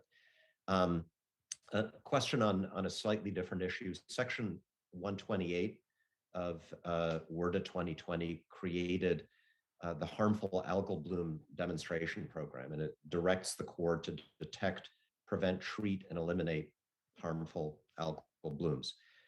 New Jersey is designated in the law as one of the focus areas for the program, which is, we think, very, very appropriate, because we have seen water bodies throughout New Jersey, including in the Lake Hopatcong and Bud Lake in my district, really badly affected by this phenomenon. So I wanted to ask you both if you can offer any status update on the Corps' implementation of that specific provision. Sir, General Spellman, we received the Secretary's implementation guidance for this provision last night. We're excited. Again, this is opportunity. We have great work ongoing on this front in Florida on Lake Okeechobee. We have it in New York up on Lake Champlain, ongoing in Ohio on Lake Erie. Look forward to applying this work on the inland and coastal waters of New Jersey as well. Fantastic. Thank you so much. I yield back, Madam Chair. Thank you, Mr. Malinowski. Thank you very much. Mr. Mast, followed by Ms. Bordeaux, Mr. Westerman, Mr. Carvajal. Mr. Mast, you may proceed. Thank you, Chairwoman. Thank you both for your testimony today. General, we're going to continue on Lake Okeechobee, continue on a debate, the conversation that we were having this summer, and hopefully get to a place that we can work on something in the next WRDA bill that can help both Lake Okeechobee and help the soldiers and civilians that are working for the U.S. Army Corps of Engineers. I asked you a very pointed question last summer, General. Are the soldiers and civilians working at Port Mayaca directly on top of the toxic water pictured behind me, which is off-gassing and is toxic to a level sometimes 100 times greater than the threshold of toxic? Are those civilians and soldiers working directly on top of that, breathing it in 8-10 hours a day in insufferable conditions? Are they being poisoned? You answered to me emphatically no. Would you like to recant that statement or change it at all at this time? Hey, Congressman Mass, I think what I told you is we're going to follow. I'm not a doctor, right? And I've shared that with you. I'm a civil engineer. So we're going to follow the best advice that we get from the community, the Florida Department of Health. I agree with you. I think it's deplorable that my civilians, my great civilians, my military folks have to work in these state conditions. But we're going to work harder when those conditions materialize at that Port Mayaca to clean it up much like quicker with South Florida, just much like you did in a marina in your district. In Pahokee, that's right. General, let's pause you there. This is important. You're not a doctor. You're the chief, the sworn-in chief of the U.S. Army Corps of Engineers, a lieutenant general, 3-star general, whose health and safety of all of those underneath you, that's your responsibility. The question isn't, are you doing what the Florida Department of Health says? The question is, on the table, are those soldiers and civilians being poisoned by that situation? Sir, I would have to defer to a doctor to answer that question. Well, you guys actually sent me a letter after last summer, and you said the EPA indicates the highest risk for microcystin exposure is through ingestion. That's kind of like a no shit statement, right? Obviously, if you drink something, it's worse than breathing it in or touching it, right? Could say the same thing about alpha radiation or asbestos or something else. So yeah, we can figure that one out. It also said a direct lie. The EPA indicates the health risks associated with inhalation are very low. That's not what the EPA said. In fact, I got a letter from the EPA saying that what you sent to me wasn't true. They said you got to take that in the right context.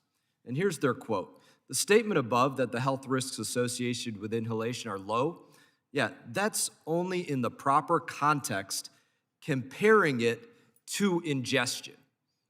They're not saying that the health risks are low. They're just saying it's lower than ingesting it. Like we could say about asbestos or radiation or anything else. I want to ask you a question. You're going off the Florida Department of Health. That's what you said last summer. That's what you just said just now. Why is the Department of Health telling you to have your people wear a mask and gloves if they're not being poisoned? Sir, let me back up. First of all, I am not familiar with the letter that you received from the Environmental Protection Agency, and if your staff would like to share that with me, I would like to go back on the record and correct any statements. You'll get it. Done. Right. Again, I'm not a doctor. I'm sorry, sir. Can you repeat your other question? Why are my folks wearing masks? No, listen, if the Florida Department of Health said, listen, you're following their guidance, wear a mask and gloves. You said you're following Florida Department of Health. Why do you have to wear a mask and gloves if you're not being poisoned? Sir, I'm sure it has to do with precautions given the conditions that we're forced to work in your state. Precautions for what? Don't play stupid. That's the definition of bureaucratic BS that goes on in this place. Again, you're a 3-star general, chief of the Corps, and your task is to protect your men and women, among many other things. Be protected from what? From being poisoned. Say it. No, I'm not going to say that. Sir, I will look at the letters you've been given. I will confer with the doctors and the experts that you have in the state to protect our workforce. Protect them from what? Why do they need to wear a mask and gloves if they're not being poisoned? Sure, you've smelled the algae and you've read the reports. You've just quoted them yourself from the harmful effects that has to the people that have to live and work in these conditions. No, I didn't tell you the effects of it at all. Why don't you tell us the effects of it? Sure. You're the chief of the Corps. These are your people. Tell us the effects that it's having Sure, on your soldiers and civilians. Yes, sir. We work in these conditions, and as I mentioned to you last night, we're going to work harder to clean them up when these. And when what this is water it doing quality to your gets, people? What is it doing to your people? Answer that question. Sir, I'm not aware of. it doing Soldiers anything to my in people. uniform, like you, like me previously. Mr. Mast, your time is up, Mr. Mast. Your time is up, sir. Please submit those questions in writing to the general, if you would. Asked to Ms. submit for the Bordeaux. record, Chairwoman. So ordered. Ms. Thank you. Bordeaux, followed by Mr. Westerman, Mr. Carvajal, Mr. Catco, Mr. Stanton. Ms. Bordeaux, you may proceed. Thank you, Chairwoman Napolitano and Ranking Member Rouser, for holding today's hearing. My district is home to the Water Tower, a nonprofit organization committed to creating an ecosystem of water innovation, which brings together the public and private sectors of the water industry, as well as academic and nonprofits to tackle challenges that the water industry faces. The Water Tower focuses on applied research, technology, innovation, workforce development, and community engagement to ensure access to safe, affordable, and resilient water services. General Spellman, in your written testimony, you talk about the Corps' continued need to invest in research and development, and was hoping you could elaborate a bit on that. What are the current R&D investments that the Corps has made, and what are priorities for future investments in water technology?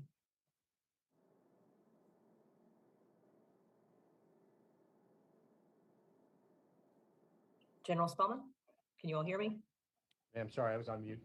Ma'am, when you look at the investment that the Corps is making in research and development, particularly in the Civil Works program, it is incredibly low. It's about 0.2% of our overall program. And if you compare that with DOD, that's investing 13%, or the Army investing 17%, Apple investing 4%. And the reason I am putting a priority on this is there are challenges, some of our nation's toughest challenges right now, where we don't have good construction solutions for. So it could be whether it's harmful algal blooms that we were just referring to, it could be drought, it could be wildfires or the effects of wildfires. I just think in order to get to good construction solutions, we need more investment in research and development. And I think we've been talking about some of them here. Forecast informed reservoir operations is a great example. I think we've got some great opportunities with harmful algal blooms in a variety of corners around the country. That's why I've made this an emphasis area, ma'am. Thank you, and I think that is wonderful. Do you currently, or do you anticipate partnering with nonprofit organizations and academic institutions as part of this R&D program?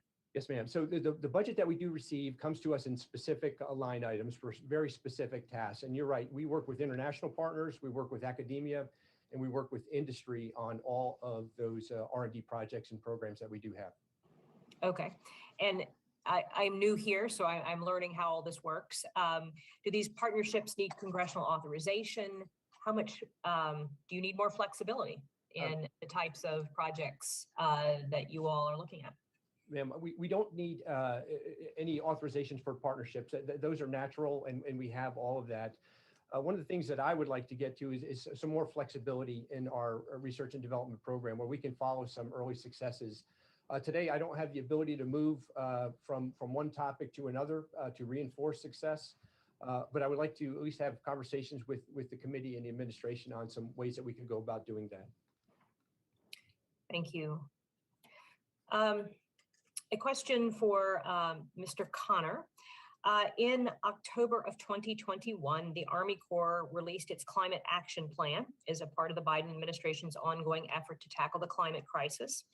And one of the three topic areas was listed as agency efforts to enhance climate literacy in its management workforce, which talked about the Corps training its people through working groups, interagency partnerships, and so forth. Could you talk a bit about climate literacy when addressing infrastructure and ecosystem resiliency? And just give us a little bit more detail. What does this actually mean that you would be implementing in terms of a curriculum for your workforce?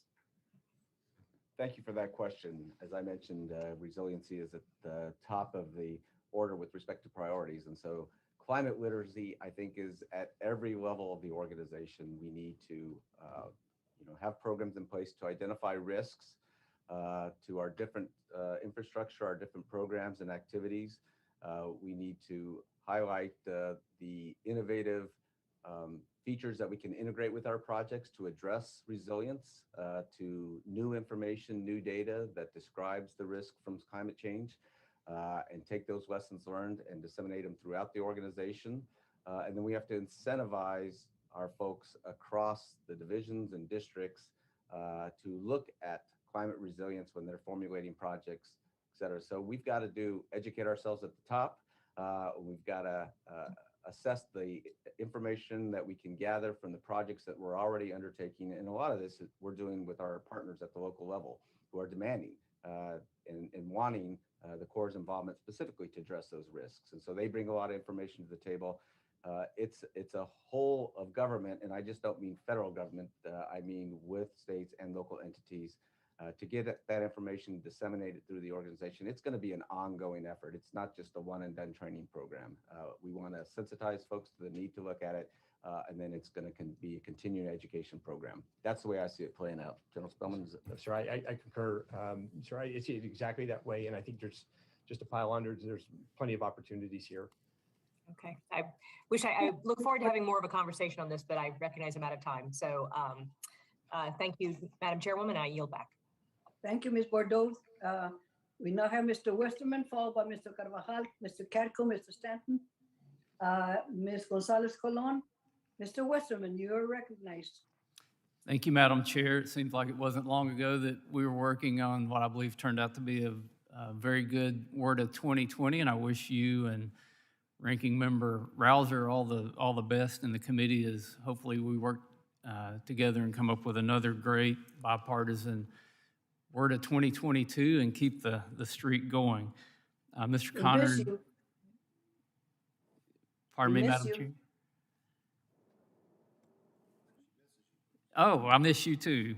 You'll have to come back and maybe we can do this in person sometime. Mr. Connor, General Spellman, thank you for your testimony today. And Mr. Connor, in your testimony, you mentioned briefly about the Corps and EPA working together on the WOTUS rule. And I know there was a notice put in the Federal Register back in November, and it only gave 60 days of comment time, and we've got all the holidays sandwiched in with that. I think as of Monday, there were only about 14 comments. And if we look back at the Obama administration WOTUS rule, I believe it started with 90 days and was actually extended to 7 months. Is there any talk of extending the comment period since this is a much larger, more detailed rule, and I'm hearing a lot of people would like to have more time to comment on it? There has been some discussion, so it will be taking under consideration the request for additional time. I would note, just continuing the discussion I had earlier, it's a two-step process. Step one is going back to pre-2015 definition of waters of the U.S. And so this step is fairly familiar to folks as far as what the goal is in defining waters of the U.S. and what the activity is here. Obviously, I'll go back and check the statistic. I think I heard a little bit different with respect to the number of comments, but yeah, you may indeed be right. So I'm interested in informing myself. And then the second round is the much deeper dive into a potential, new rule, new from the standpoint of being promulgated from the ground up. So I hear you with I assume your question is actually a request also for us to give strong consideration. So I appreciate that and we'll take it under consideration. Thank you. And it almost looks like the EPA may be driving the time frame more than the Corps on this one. General Spellman, I don't have a lot to ask you, but I do want to thank you for the work that you've done, and especially recognize some of Your employees in my area or other members of the Corps. Colonel Noe has been great to work with. Unfortunately, he's only got about a year left there in the Little Rock District. And this is an issue that we talk about it a lot, but what establishes this 3-year term for colonels in the district commands? And has anybody ever looked at taking that out and allowing longer times or even shorter times if needed? Sir, yes, sir, we have allowed for shorter times for our colonels because in many cases, we need them to get them out to other assignments so that they can be joint qualified and of course competitive for service in more senior positions. So we haven't looked at extending beyond 3 years. We have a great pipeline of talented officers coming up through the ranks, and this is all part of their professional development. We keep our lieutenant colonels in for 2 and our colonels in for 3. As you know, they're commanding some of our larger and more complicated districts.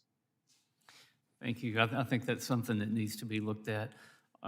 One final question, concern I've had from some land surveyors, and this gets back to the TORN process on, I think, the way you actually award final contracts. And the question is just, has the Corps heard any complaints from contractors about the TORN process? And is there any discussion in the Corps about going back to the pre-March 2020 process? I know there was a letter in April of 2020, and I think from what I'm hearing, this is being implemented differently across different districts. Sir, I will take back the consistency that you mentioned. We are operating differently. We've worked extensively with industry on this particular matter. But if there are recommendations from other vendors out there, we would like to hear them. Thank you, and Madam Chair, I yield back. Thank you, Mr. Western. It's very kind of you. We have Mr. Carvajal next, followed by Mr. Carco, Mr. Stanton, Ms. Gonzalez Colon, Ms. Norton. Mr. Carvajal, you may proceed. Thank you, Chairwoman Napolitano. Thank you, Assistant Secretary Connor and Lieutenant General Spellman for being here today and testifying. I represent the Central Coast of California, where we have already experienced the effects of climate change, including intense drought, increased flooding, and severe wildfires that have led to a deadly debris flow in my district. We currently have ongoing core projects that can help reduce these risks, better protect the environment, and of course, increase economic opportunity. Secretary Connor, the Lower Mission Creek Flood Control Project in my district began as a partnership between the County of Santa Barbara and the Corps in the late 60s. The county has spent millions of their own dollars, local taxpayer self-assessments, to complete a portion of this project. But they have been unable to receive the federal funds needed to complete this project due to a low benefit cost ratio. Federal funds have already been authorized to this project to complete a new general reevaluation report. Would the administration be supportive of transferring these funds to update the design cost, estimate, and economics of this project? Let me provide a kind of initial response, particularly given the reference to the benefit cost aspect of this. I'm not familiar with the specifics of the project. I do know that the level of risk that you're experiencing in California from all the factors that you indicated are incredibly important, and we need to figure out a way to address that from communities, from the most affluent to the least affluent. And from that standpoint, the Corps is already moving forward in its project formulations and looking at comprehensive benefits that aren't just driven by a national economic determination that looks at strict benefit costs. We're looking at all the values and benefits that can be done. We've got moving forward from internal guidance to formal rulemaking. We have direction in WRDA 2020 to move forward with agency-specific procedures to implement principles and requirements and guidelines that will institutionalize the look at those benefits so that we can select projects based on different factors. So I'm sensitive to the issue you raised as far as the getting to your specific point, moving money and approving that for this particular project. I don't know if General Spellman has insights on that. Sure, I'll just say Congress was generous in the 21 work plan, give us $500K to step off on the post-authorization change report. We're in the president's budget for 22 for another 600K that will allow us to advance that work. And then so we're having some conversations with our non-federal sponsor. To be frank, the NEPA on this project's about 22 years old, and we're confident we're going to have to go back and look at some of that. And we're having that conversation this week and next with our great partners out there. Great. Well, thank you very much for that. I really appreciate your attention to this important project in my district and finally moving it to a full completion. So thank you. Moving on to my next question, the Salinas Dam in San Luis Obispo County is currently owned by the Corps. It is my understanding that the Corps engineers have continued discussions and negotiations with the County of San Luis Obispo regarding the future of Salinas Dam, the associated reservoir, and other related infrastructure. It is also my understanding the questions and issues involved in this process are complex and will require significant additional discussions between the Corps of Engineers and San Luis Obispo County. Lieutenant General Spellman, until the county and the Corps have come to an agreement to transfer ownership, can the Corps refrain from taking actions that would adversely jeopardize the county taking ownership? And what I mean by this is such as taking administrative steps associated with the General Services Administration, stepping into the shoes of the Corps as the federal agency responsible for disposing of this facility.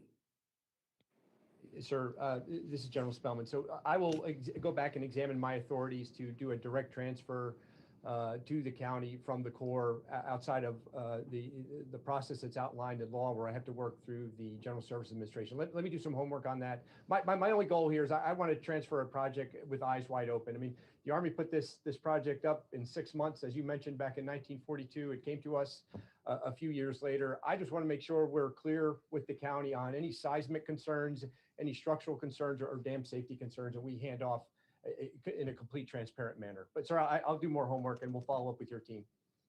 Thank you very much. I'm out of time. I yield back, Madam Chair. Thank you very much, Mr. Carvajal.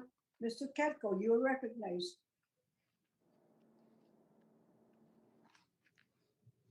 Thank you, Madam Chair. It's good to see you again, as always. And I'm glad to be here with everybody on the committee. I would also like to thank Chairman Napolitano and Ranking Member Rouser for holding today's hearing on the upcoming Water Resources Development Act of 2022. And I look forward to working with you both in the coming months as we develop this legislation. The 2020 WRDA bill was a prime example of bipartisan cooperation.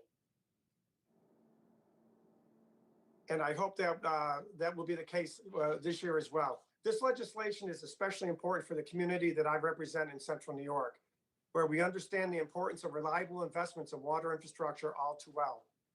Specifically, our coastal communities on Lake Ontario have faced a number of challenges with sustained high water levels, historic flooding, and deferred maintenance resulting in significant damage to our aging harbor and shoreline water infrastructure. Unfortunately, despite the diligent work and sincere partnership of our local representatives from the Army Corps of Engineers, Buffalo District, the significant backlog of maintenance in my district has been underfunded in the Corps' work plan in recent years.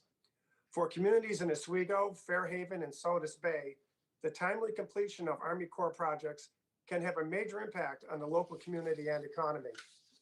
This is one of the reasons I was proud to support the Infrastructure Investment and Jobs Act, which I think is critically important, and which provided significant supplemental funding for Army Corps. I look forward to working with my colleagues on this committee to ensure those resources are effectively mobilized to our communities in the months ahead.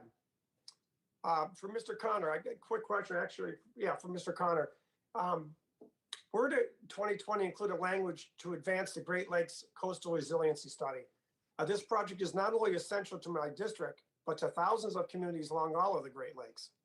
I also appreciate that this project was identified in the president's budget, and I was proud to join my colleagues in supporting this budget request through the appropriations process. Looking to WRDA 2022, the question I have is, are there any additional federal authorities that the Corps of Engineers would like to see in order to help advance the Great Lakes Coastal Resiliency Study?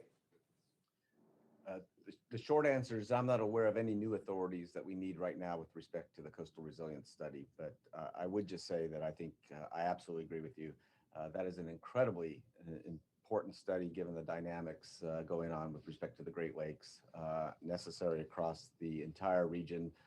In my first trip inland waterways, I did take some time to spend with our Chicago district and get briefed on the scope of the Great Lakes Coastal Resilience Study.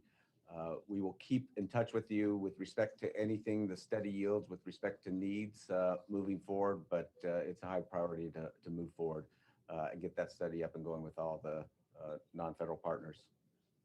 Yeah, thank you. And as you well know, anybody who knows anything about the Great Lakes knows that the high water levels in Superior and Huron and all those others end up finding a way towards Lake Ontario. They kind of all funnel their way there.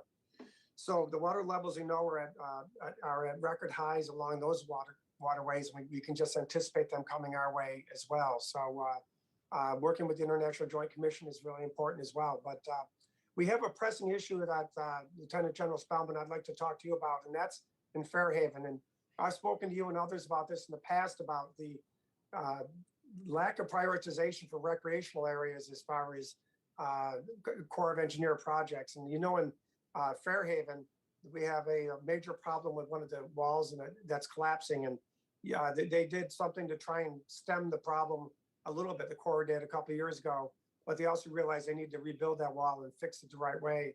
And from what I've heard, the locals are saying it's collapsed. I don't know if it has or not, but it sounds like it's in really in bad shape.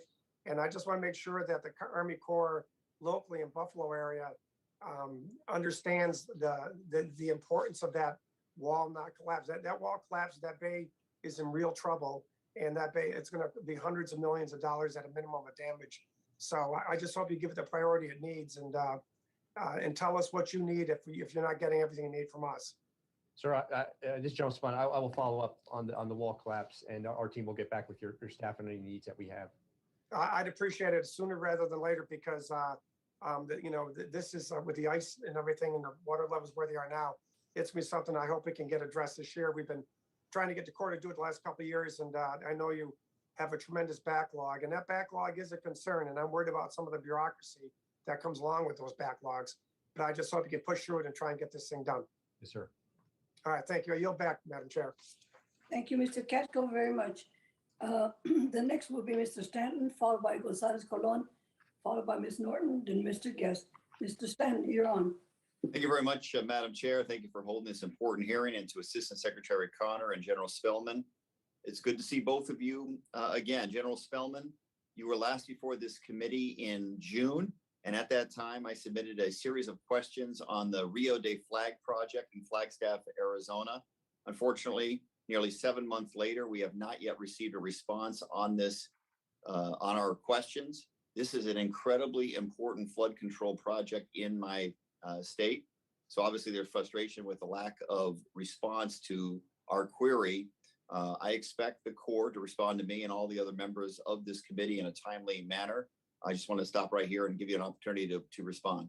Sir, I will go track down your letter as soon as we adjourn here, and we will get your response as soon as possible. I apologize.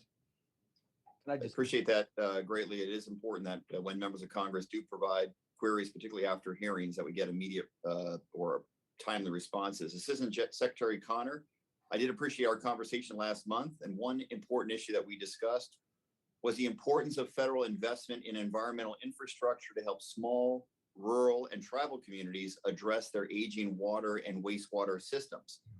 My top priority is to ensure that the authority I secured for Arizona in the 2020 WRDA receives federal investment it needs so that communities can tackle their water infrastructure challenges. I appreciate the Corps allocating funds in fiscal year 21 work plan to advance the first project under the authority, a very important waterline project for the Pasqua Yaqui tribe. Great progress is being made on this progress that will bring non-potable water to the reservation so the tribe can conserve its precious and limited potable water. To date, more than a dozen communities and the Yavapai Apache Nation have expressed interest in this program, outlining more than $70 million in needed water and wastewater projects. So I look forward to working closely with you to ensure federal funds are allocated to advance these critically important projects. And although Arizona is a desert state, it is no stranger to flooding, and there are several projects that need the Corps support. The Tres Rios ecosystem restoration to help ensure the Salt and Gila River corridors, feasibility studies for the Cave Buttes Dam and Agua Fria Wash to address dam safety and strengthen flood protection for more than 1 million residents in Maricopa County, and the Little Colorado at Winslow Flood Control Project, where nearly a quarter of residents live in poverty, and critical services, including the hospital, assisted living center, emergency services, and schools, are directly in the 100-year floodplain. The bipartisan infrastructure law provides the Corps with substantial resources for investigations, construction, and environmental infrastructure. And it's my expectation that Arizona, which hasn't done too well in previous work plans, will finally see some significant movement and support on these long-awaited and important projects. In the time I have remaining, I would just open it up for any comments from you or General Spellman on these critically important Arizona projects. So I'll start very quickly. Leave time for General Spellman. As per our conversation, I enjoyed that. Obviously, I understand the risk to Arizona from a water supply perspective, given your location, the Colorado River Basin, and all that entails. So I was impressed at the need and the use that you've identified for the environmental infrastructure activities. And it's great to have Arizona added to the 595 program. I was amazed at when your staff set over the list, how much there's pent up demand for the use of that EI program in Arizona. And it just is a result of the risk that's involved in water supplies. I would just say, I think there's a lot of good work here in Arizona teed up to get multiple benefits.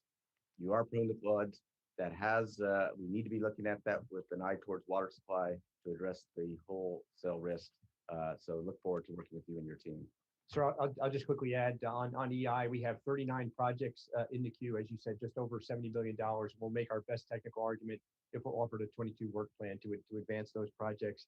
So real quick on Tres Rios, last time I told you we had some perception problems with this project. We have aligned with both the Gila Indian community and the city on a way forward, and we're working to report a capability of 1.8 million next year, so we can advance that packer and get back to work out there. Making a lot of good progress with the commanders in the field with the Federal Rail Administration and some of the challenges we've had there where our civil works projects intersect with railways. I'm happy to report progress there.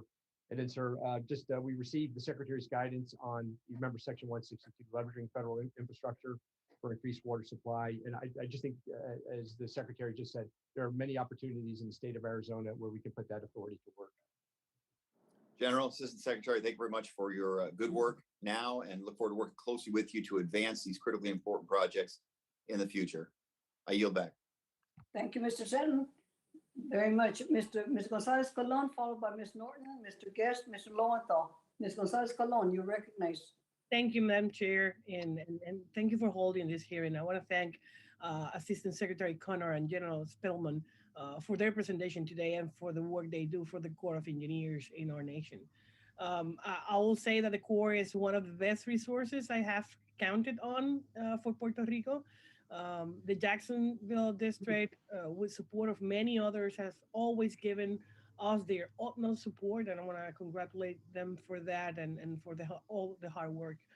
In the past few years, in the face of disasters, unprecedented levels of funding were approved, and I'm happy to be working to that end, that enabled addressing projects that has been pending for decades, like Rio Puerto Nuevo and Rio La Plata, and immediate needs like the Port of Arecibo and Mayagüez and the coastal communities of Loíza.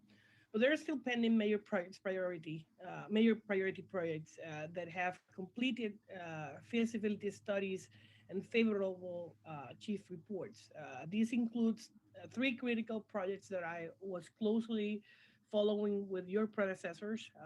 First is the ecosystem restoration of Caño Martín Peña, which is not just a matter of ecological balance, but of security of infrastructure and justice for communities. The second one is the San Juan Harbor navigation channels that is strategically essential for keeping the major port for supplies of food, fuel, and industrial supplies in Puerto Rico.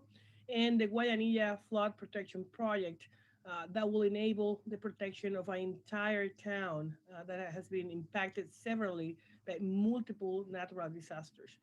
These and many other projects in towns across the islands like Yauco, Ponce, Yaucoa, Bonito, Gurabo, just to mention a few, require prompt attention. And it's my hope that we can soon hear good news about them. And I look forward to receiving you in Puerto Rico for that purpose. Now, I do have a couple of questions. I want to just make the first of them. Secretary Connor, in your testimony, you mentioned a proposed rule that will implement a new federal credit program to support investment in safety projects to maintain, upgrade, and repair non-federal dams. And this is a matter of great interest, and I will be very willing to support it. I do understand that you expect this to be approved and put in effect shortly, um, and what we can do to make it so. Yes, thank you for the question. In regards to the WIFIA program, Water Innovation Finance and Infrastructure Act authority that we have, and it's been proposed, we're authorized for a broader set of activities, but the 2021 appropriations bill specifically, NIJ, I believe, gives resources to move forward with the dam safety aspect for non-federal dams. So we need to move forward with a rulemaking. We are working within the administration through the interagency process to come out with a proposed rulemaking here in the near future. And so that'll start a public process. We'll take input and we'll move forward and hopefully be able to finalize that sometime midway or late fall this year with respect to getting that program in place and making use of those resources. And I'll just say, I think it's an incredible part of a resilient strategy that we work with non-federal partners. The vast majority of dams throughout the country are non-federal dams. This is an important tool as part of an overall resiliency agenda. Sir, I earlier mentioned some of my top priorities in Puerto Rico, like the Caño Martin Peña ecosystem restoration project. And I do know that it's waiting for a new start with local sponsor ready to go.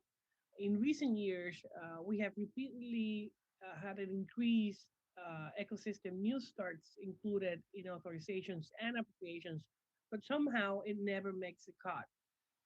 With the new emphasis on justice for impacted communities, do you expect there to be more than the norm under the infrastructure plans and the new WARDA? Absolutely. I mean, as I discussed earlier, and I think, you know, it applies to the project that you referenced, Caño Martin Peña. We need to look at the comprehensive benefits, the communities that will be benefited by the activity that's being proposed. That is definitely a screen that we are bringing to the process of evaluating projects for funding in these various work plans, whether it be what we're looking at in 22, IIJA, any flexibility that we have. So rest assured that we're not just talking about priorities, we're trying to implement them in the decisions that we're making now as we move forward. Question, in deciding the use of infrastructure funding, will there any preference to projects that are show already and where the non-federal partners have taken an initiative in moving their part forward? Well, we certainly want to look at, as part of the mix, the priorities of resilience, environmental justice, supply chain issues, but those are laid on top of existing priorities that the Corps has for life safety, completing projects, activity that's already in the works. So we're kind of looking through all of these historical factors, new priorities, and making our decisions moving forward. Your time is up, Ms. Colon. Thank you, Madam Chair. I yield back. Thank you very much. Next, we have Ms. Norton, followed by Mr. Guest, Mr. Lowenthal, Mr. Weber, Mr. Coyne, and Ms. Wilson. Ms. Norton, you're recognized. Thank you, Madam Chair, for this really important hearing. My question is for both of our witnesses, Assistant Secretary Connor and Lieutenant General Spellman. I plan to submit to the new WARDA bill 3 separate requests for projects that affect the District of Columbia, which of course is my district.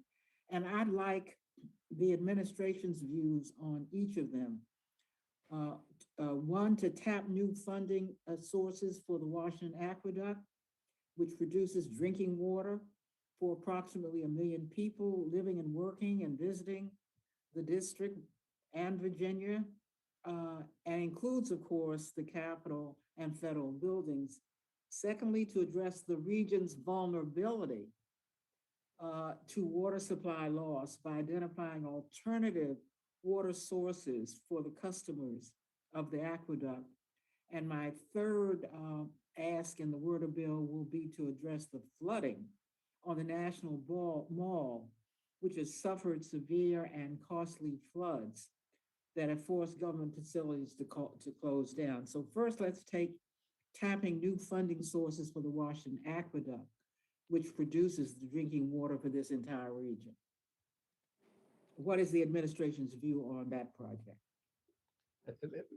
Ma'am, this is General Spellman. I'll start. As you know, the aqueduct and our team there, we do not receive any federal funding, right?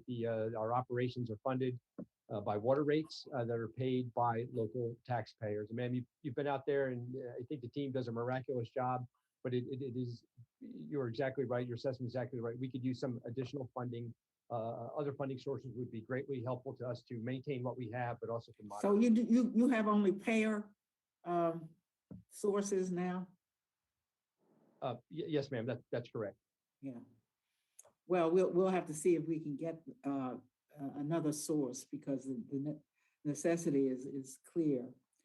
And secondly, to address the region's vulnerability to water supply loss by identifying alternative water sources for the customers of the aqueduct. What is your view on that? And the current aqueduct provides the city and Northern Virginia and portions of Maryland only 1 to 2 days of supply of water. That's risky. We've done some high-level work where we think we've identified other real estate that could supply the region upwards of 20 to 30 days of supply. But that's an extensive feasibility effort that we would have to undertake first, followed by, obviously, by construction to put all of the infrastructure in place. Is the feasibility effort underway? No, ma'am. We would need an authority, a feasibility study authority, to move out on that effort, and of course, funding to bring all the right technical folks. God, you don't even have the authority to do the feasibility study. Well, I'll make sure you get it. That's correct. And staff is with me, so they hear me saying that. And third, to address the flooding on the National Mall, which, as you may know, has suffered severe and costly floods that have even forced the government, several government facilities close by, to close down. How do you expect to address that? Ma'am, I know we've provided your staff some legal drafting services on how we might go about this. This is at the confluence of multiple federal agencies, and there's really no one lead federal agency, something that we would want to obviously designate to move forward on any effort like this. Our Baltimore district is using some authorities that we have under our floodplain management services to look at previous events that may help inform some mitigation in the interim before we get the authority and actual guidance to move forward. This one's a bit complicated, but it can be done. You are moving to get the multiple authority from, I mean, do you need any help from the Congress? Ma'am, I think we would look to the Congress to appoint a lead federal agency to step off on the effort to work with all of the other federal agencies that are impacted by this. That's an important recommendation, and I will see to it that that is done either through legislation or administrative or through administration. Thank you very much, Madam Chair. This has been very helpful to me. Thank you, Ms. Norton. We follow Mr. Guest. You're recognized. Thank you, Madam Chairman. To both of our witnesses, I want to thank you for taking time to be with us today as we discuss WRDA 2022 and we begin to look at what that legislation is going to look like going forward. I want to talk and direct this question to you, General Spellman. In your written testimony, you make a statement to which I strongly agree. On page 4, you state that in order, that I feel strongly that in order to achieve our vision, we will need to continue to invest in our research and development program. We are working to further our R&D initiatives and strengthen our partnership with academic institutions to benefit from the enormous capacity of our nation's scientists. So we will know how best to meet the challenges of the 21st century. Investment in research and development helps us find solutions for today's and tomorrow's challenges. And so as we talk about research and development, I want to talk about the Army Corps of Engineers Research and Development Centers, ERDIC. We know that that is an important part of the research and development that occurs there at the Army Corps of Engineers. There are actually 4 ERDIC centers that are spread across the country, one in Alexandria, Virginia, one in Hanover, New Hampshire, one in Champaign, Illinois, and one in my home state of Vicksburg, Mississippi. And I've had a chance to visit the facility there in Vicksburg and see firsthand some of the amazing things that they are doing. And so, General, I would ask first if you can kind of give the rest of the committee a brief overview of ERDIC and their mission and talk about the important role that ERDIC plays in the Army Corps of Engineers. Yes, sir. I would say ERDIC, incredibly group of talented folks that we have that enable us across all of our mission areas, not only civil works, but the work we do in the military construction, the work that we're doing for the combatant commanders out in the field, in deployed locations as well. Sort of the comment in my testimony was really geared toward the civil works program, and in that we are investing, I believe it's 0.2 of 1% in research and development. And I've shared with others that there are many challenges across the country today where we don't have a construction solution for. And I use examples like drought and harmful algal blooms and others where a small investment, I believe, in research and development on some of these really thorny issues will help us immensely inform the way ahead in the future. In general, I want to talk a little bit about funding, particularly of civil works.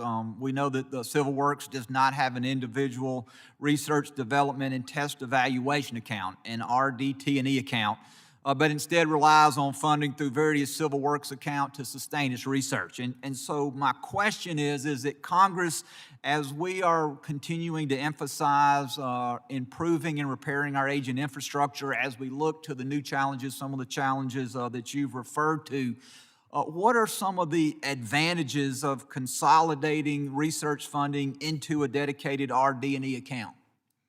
Sure, I think it would give our senior research scientists flexibility to pursue success. So today, for example, if we have a success in a harmful algal bloom demonstration, say down in Florida, we can follow that success until that line item runs out, right? If I had a more centralized account, it would enable the team to pursue that even further without having to wait for another budget cycle. And so if you had a dedicated account, could we create that consistency of funding? Is that what you're saying, General? Yeah, yes, sir. And of course, it would have to come with some ground rules on my ability to reprogram, but certainly under the oversight of the secretary and the administration. But I just think having that tool would help us move faster on some of these really thorny issues that the nation is wrestling with. And General, as it relates to increased transparency, if this funding again was in a dedicated RD&E account, what effect would that have on transparency? Sir, I would be open to any reporting requirement to the secretary, to Congress. We would obviously our books would be wide open, but I would be completely transparent in our management of this particular account were to come through to fruition. And General, wouldn't you agree that if all this money were to flow through a single account, that it would make tracking the spending of these dollars much easier than now, where this money is flowing through various civil works accounts? Yes, sir, that's correct. Well, General, thank you, and I'm out of time, so at this time I will yield back to the chair. Thank you, Mr. Guest, very much. Mr. Lowenthal, followed by Mr. Weber, Mr. Cohen, Ms. Wilson. Mr. Lowenthal, you're recognized. Thank you, Madam Chair, and thank you, General Spellman and Secretary Connor. for this very, very important hearing this morning. Yesterday, I had the good fortune of spending the day at the ports of LA and Long Beach with Secretary of Transportation Buttigieg, Secretary Pete, and state officials, federal officials, local elected officials, labor, trucking, interests, rail, everyone who's involved in the supply chain and the congestion at the ports. And what's happened the last couple of months is the entire nation has watched every night on the news the concerns about congestion at the ports of Long Beach and Los Angeles and other ports also, and how whether they were going to be able to get goods for the holiday season on them, and to be able to have access to goods this year. So we all met with the secretary to kind of access where we are and how the ports can act more efficiently and what they can do. And it was a very productive meeting because in many ways, although we have huge congestion problems, we dodged a bullet this year. Everybody working together, federal resources, state, labor coming together, expanding hours of operation. The ports were able to operate in a more efficient way, which is very positive, but there's much more to go. And we were all thankful, but the question is, how are we going to ensure that the ports work in an efficient way? And the Army Corps of Engineers has a critical role in this. General Spellman, my first question is, as you know, in October of this year, you signed a critical report which recommended significant navigation improvements at the Port of Long Beach, which is the port that I represent.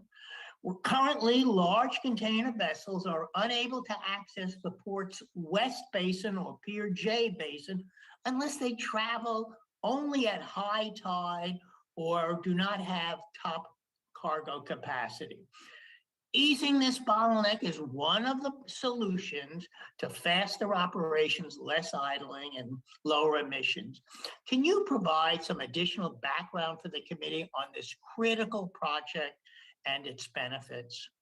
Sir, I had the opportunity to visit the port of Long Beach in 2019, and the Port Authority and our team out there took me through this extensively, and it's exactly as you have described.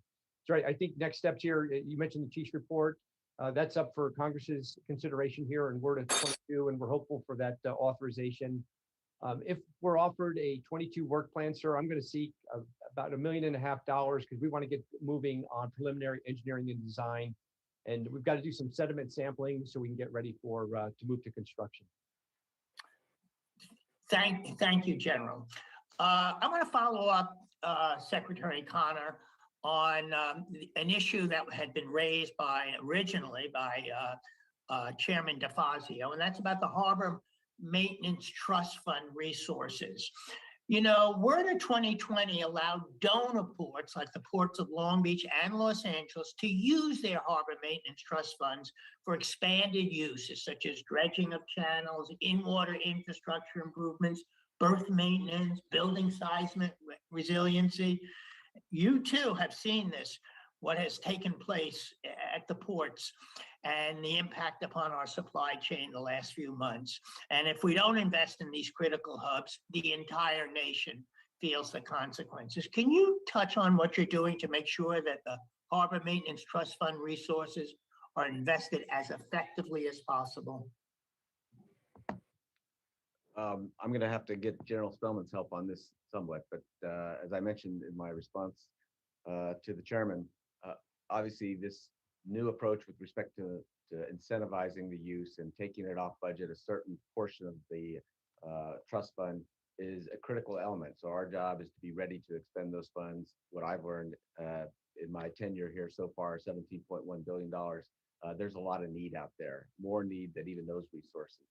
and I'm talking about the IIJ resources. So the trust fund is an absolute critical part. I have no doubt that we can make use of those funds. It's an important part of the tools that we have as far as the details for making sure we're implementing as quickly as possible. Yes, sir. I would just add that the work that you have done in Congress is forcing that end of year surplus to come down. We expect it to be $8.5 billion at the end of this year. That's a lot, but it's much lower than what it has been in previously. And that just means we're putting more money to work out in these ports and in these federal navigation channels. As I mentioned, industry is ready to go with new vessels coming online, and certainly the fleet that we have out there, even our own core fleet. They're excited to get after this work and for the opportunities that you've given us here.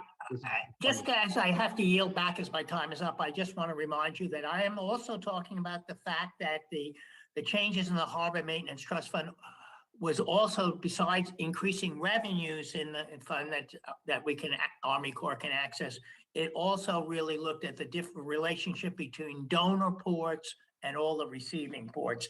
And my ports are donor ports. We like being donor ports, but we wanted additional flexibility, and that's really what I was asking for. Thank you, and I yield back. Thank you, Mr. Lowenthal, for your testimony. We have Mr. Weber, Mr. Cohen, and Ms. Wilson. Mr. Weber, you're recognized.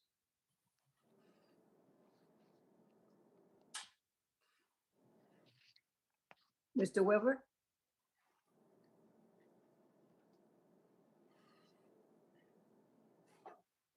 We'll go on to Ms. Cohen. Mr. Cohen, you're recognized.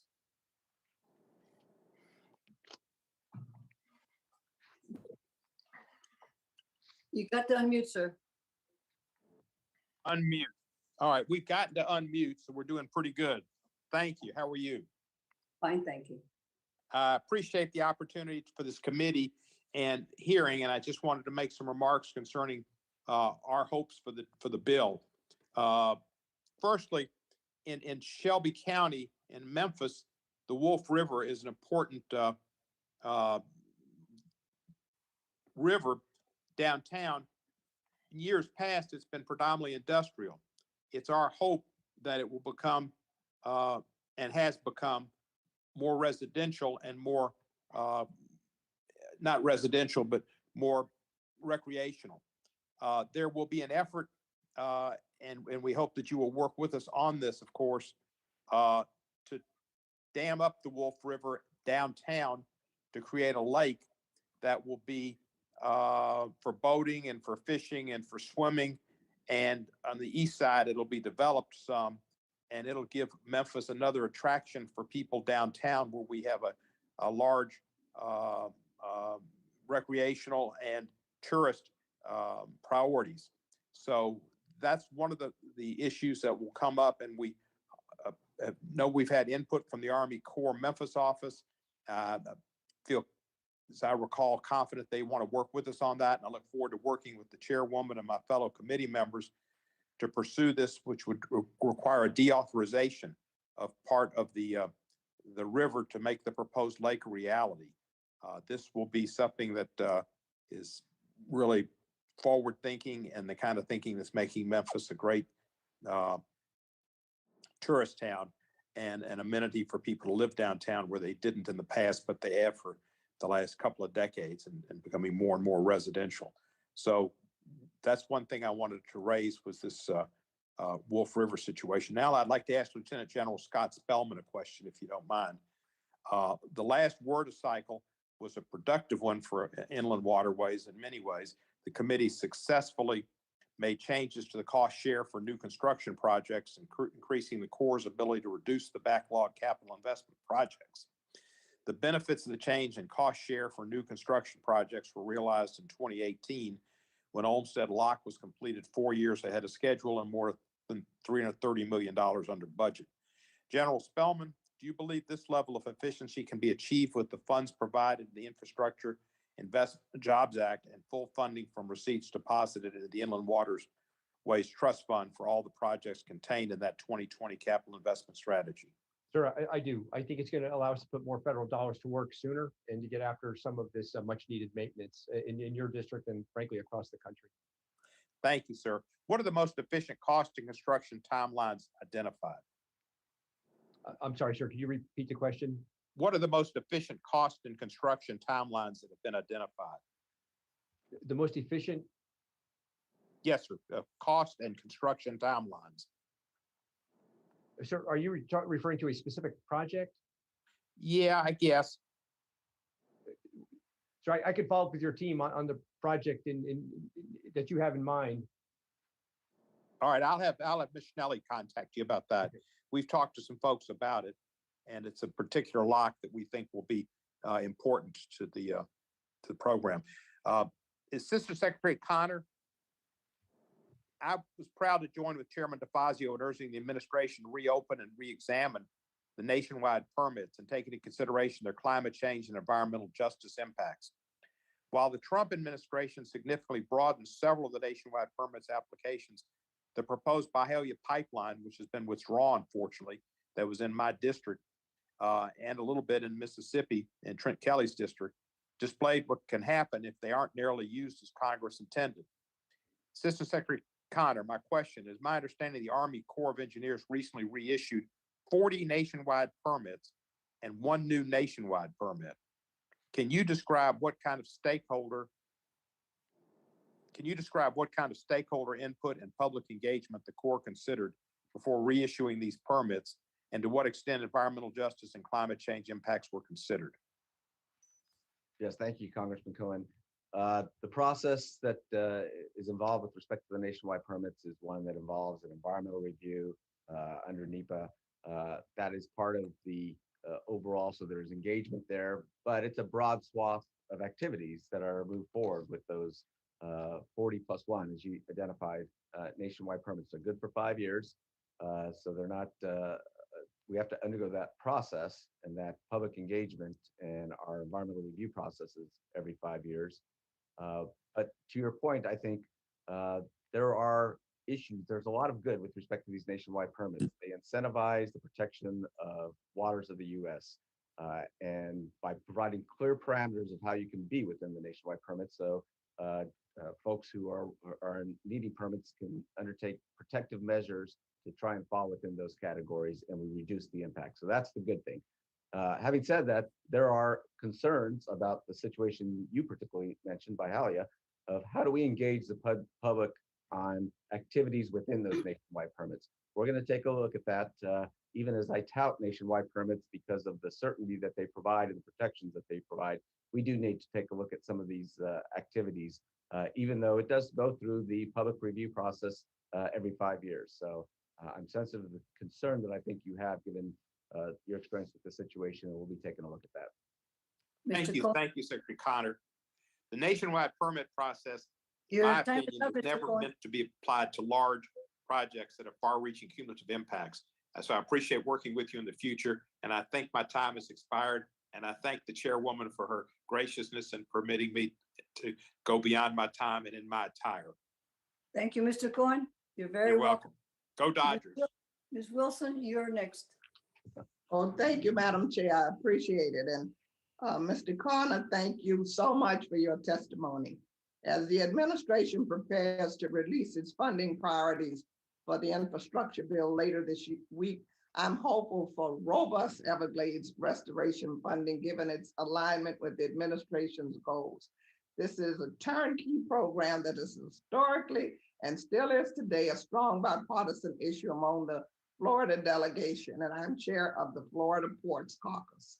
As a vocal champion for the Everglades, it is very imperative for me that these projects are completed for the benefit of Florida and the nation. Mr. Connor, please share whether you expect the necessary administrative steps to be completed for this committee to consider action on project components for the Western Everglades Restoration Project, the Lake Okeechobee Watershed Restoration Project, and the Indian River Lagoon South for WRDA 2022. Thank you, Congresswoman. I would just say really quickly, I was in Florida this past weekend. I spoke at the Everglades Coalition Conference. I am familiar from my previous tenure at the Department of the Interior with the restoration program, but the enormity of it and the Corps' involvement and the integration with the local communities and the local sponsors was very impressive to me. So it re-energized the interest and the need to move forward. With respect to your specific question, Western Everglades, I think we're on track to re-engage with the partners to move forward with the study. I don't know that there are going to be results in time for WRDA 2022 because of the temporary delay in reworking with the project sponsors and moving forward, including the Miccosukee tribe and Seminole tribes. And I know there's strong interest. We're going to move that process forward. I'm not certain that it's going to have results that will be ready for WRDA 2022. On the other two studies, Indian Lagoon and Lake Okeechobee, I would defer. Yes, ma'am. Just very quick on Indian River Lagoon. I think you know that we're in the president's budget for $17 million. And what that's going to allow us to do is continue the operational testing and monitoring of the C44 reservoir, which we're filling right now, and looking forward to continuing construction of both of the stormwater treatment areas, C23 and C24. And ma'am, if you could remind me of your other project that you mentioned. The Indian River Lagoon South? Yes, ma'am. That's the one I just mentioned that we're in the budget. The Okeechobee watershed. The watershed restoration program. Yes, ma'am. So we're working through a number of tribal concerns, a number of concerns with South Florida Water Management District. And then I personally have a number of technical concerns on these aquifer storage recharge wells. I want to make sure that we've incorporated an appropriate amount of adaptive monitoring and research and development before we go out and just execute 55 wells in this program. But I'm fairly confident we'll have this ready in time for WRDA 22. Okay, thank you. That's reassuring. Currently, Miami-Dade County is awaiting a decision on its locally preferred plan for the Miami-Dade Black Bay Coastal Storm Risk Management Feasibility Study.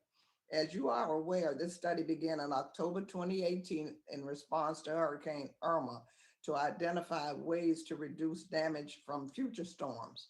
Approval of the waivers will allow the development of a locally preferred plan to ensure that local concerns on the environment, economy, and distressed neighborhoods are included in any final plan.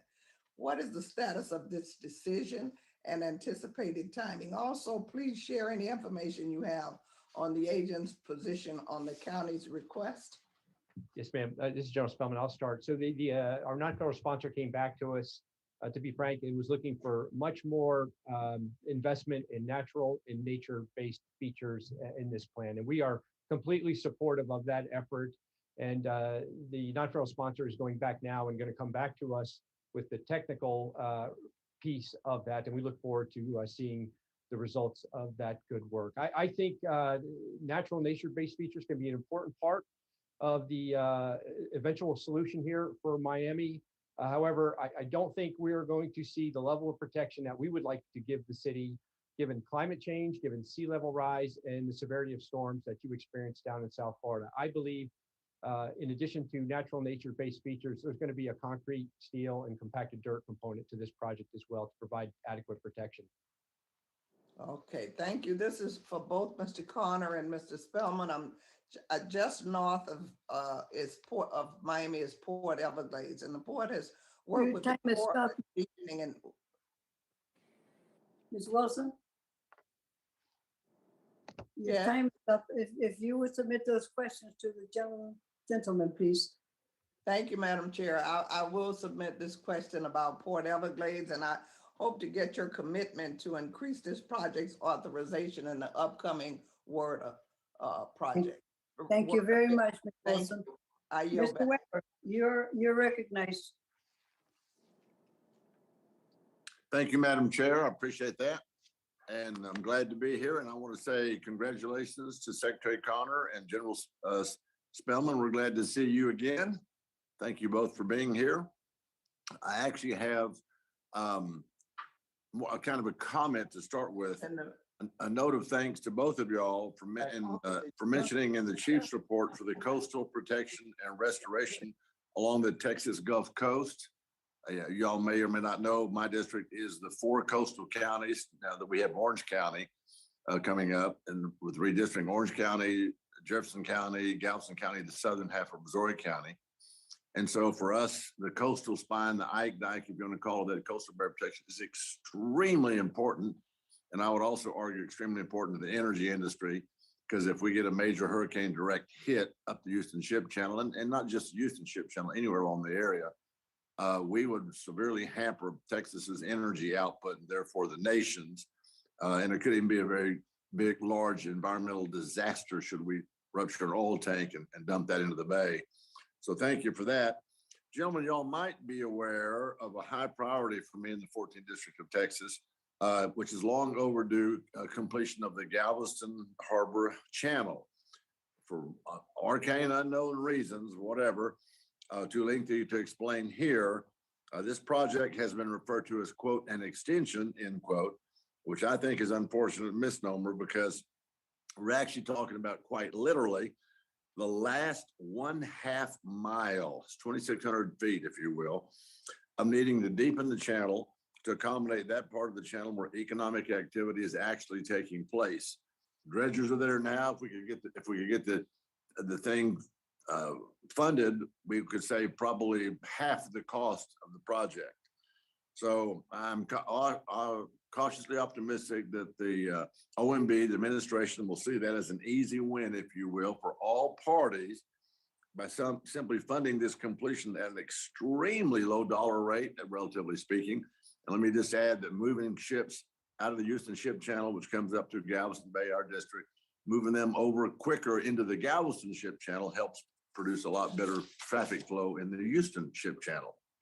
So, question for the two of you. Have you all communicated to the OMB the time sensitivity and the environmental mitigation that would occur from releasing funds now immediately, so that this project, the last 1/2 mile of Galveston Channel, can be completed for half of the cost while they're working, dredges are there, rather than considering this a new project start of routine maintenance? If we get it done now, lots of money to be saved, lots of benefits. Gentlemen, your thoughts. I'll go to you first, Mr. Secretary. Are you aware of it?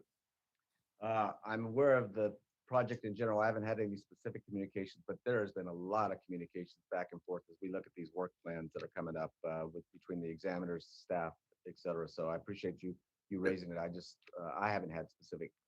How about you, General Spellman?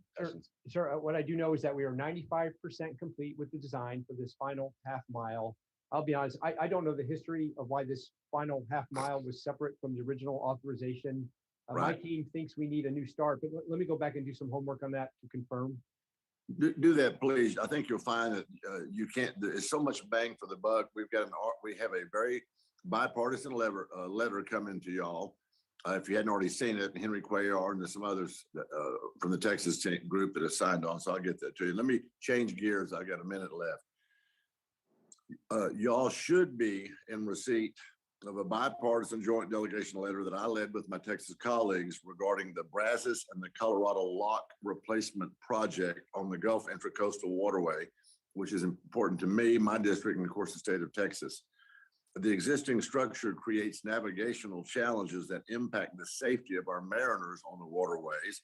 And in fact, these are the most hit locks on the inland waterways transportation system. Let that sink in. Barges, tugs, whatever, these locks get hit frequently. And so to move that product up along, and we all hear about problems with supply chains and everything that's going on with the economy right now, this is a time when we can ill afford something like that. I think this project should be able to should compete for the $2.5 billion that have already been made available in the infrastructure bill. And furthermore, the 2020 capital investment strategy recognizes the fact that this project is ready for a new start pending congressional authorization, which it received in Word of 2020. So question, General, how will the Corps update the second plan, the spin plan rather, to incorporate projects that have recently received an authorization, including this one? Yes, sir. So I've been to this lock, sir, and I've seen some of the abrasions and the contacts there on the structure. And you're exactly right. This is a great project to move forward, and we certainly want to continue to make our best technical recommendation to the administration to fund this work. Well, thank you for that. I appreciate that. But congratulations again, both of y'all. Good, glad to see you. And I yield back, Madam Chair. Thank you. Thank you very much, Mr. Weber. I now ask unanimous consent that the record of today's hearing remain open until such time as our witnesses have provided answers to any questions that have been submitted to them in writing. And I also ask unanimous consent that the record remain open for 15 days for any additional comments and information submitted by the members or witnesses to be included in the record of today's hearing. And without objections to orders, I would like to thank our witnesses, our two witnesses, for their insightful testimony, and thank our joint staff for their hard work. It was a pleasure seeing you, General, and Mr. Connor. Hope to see you again. If no other members have, Madam Chairman, Madam Chair, yes, hey, it's David Rouser here. I ask unanimous consent to submit for the record a statement by our colleague, Mr. Van Drew. so ordered. Thank you. You're welcome. If no other members have anything to add, the committee stands adjourned. Thank you, gentlemen. Thank you very much, staff. Thanks, ma'am. Thank you. Goodbye.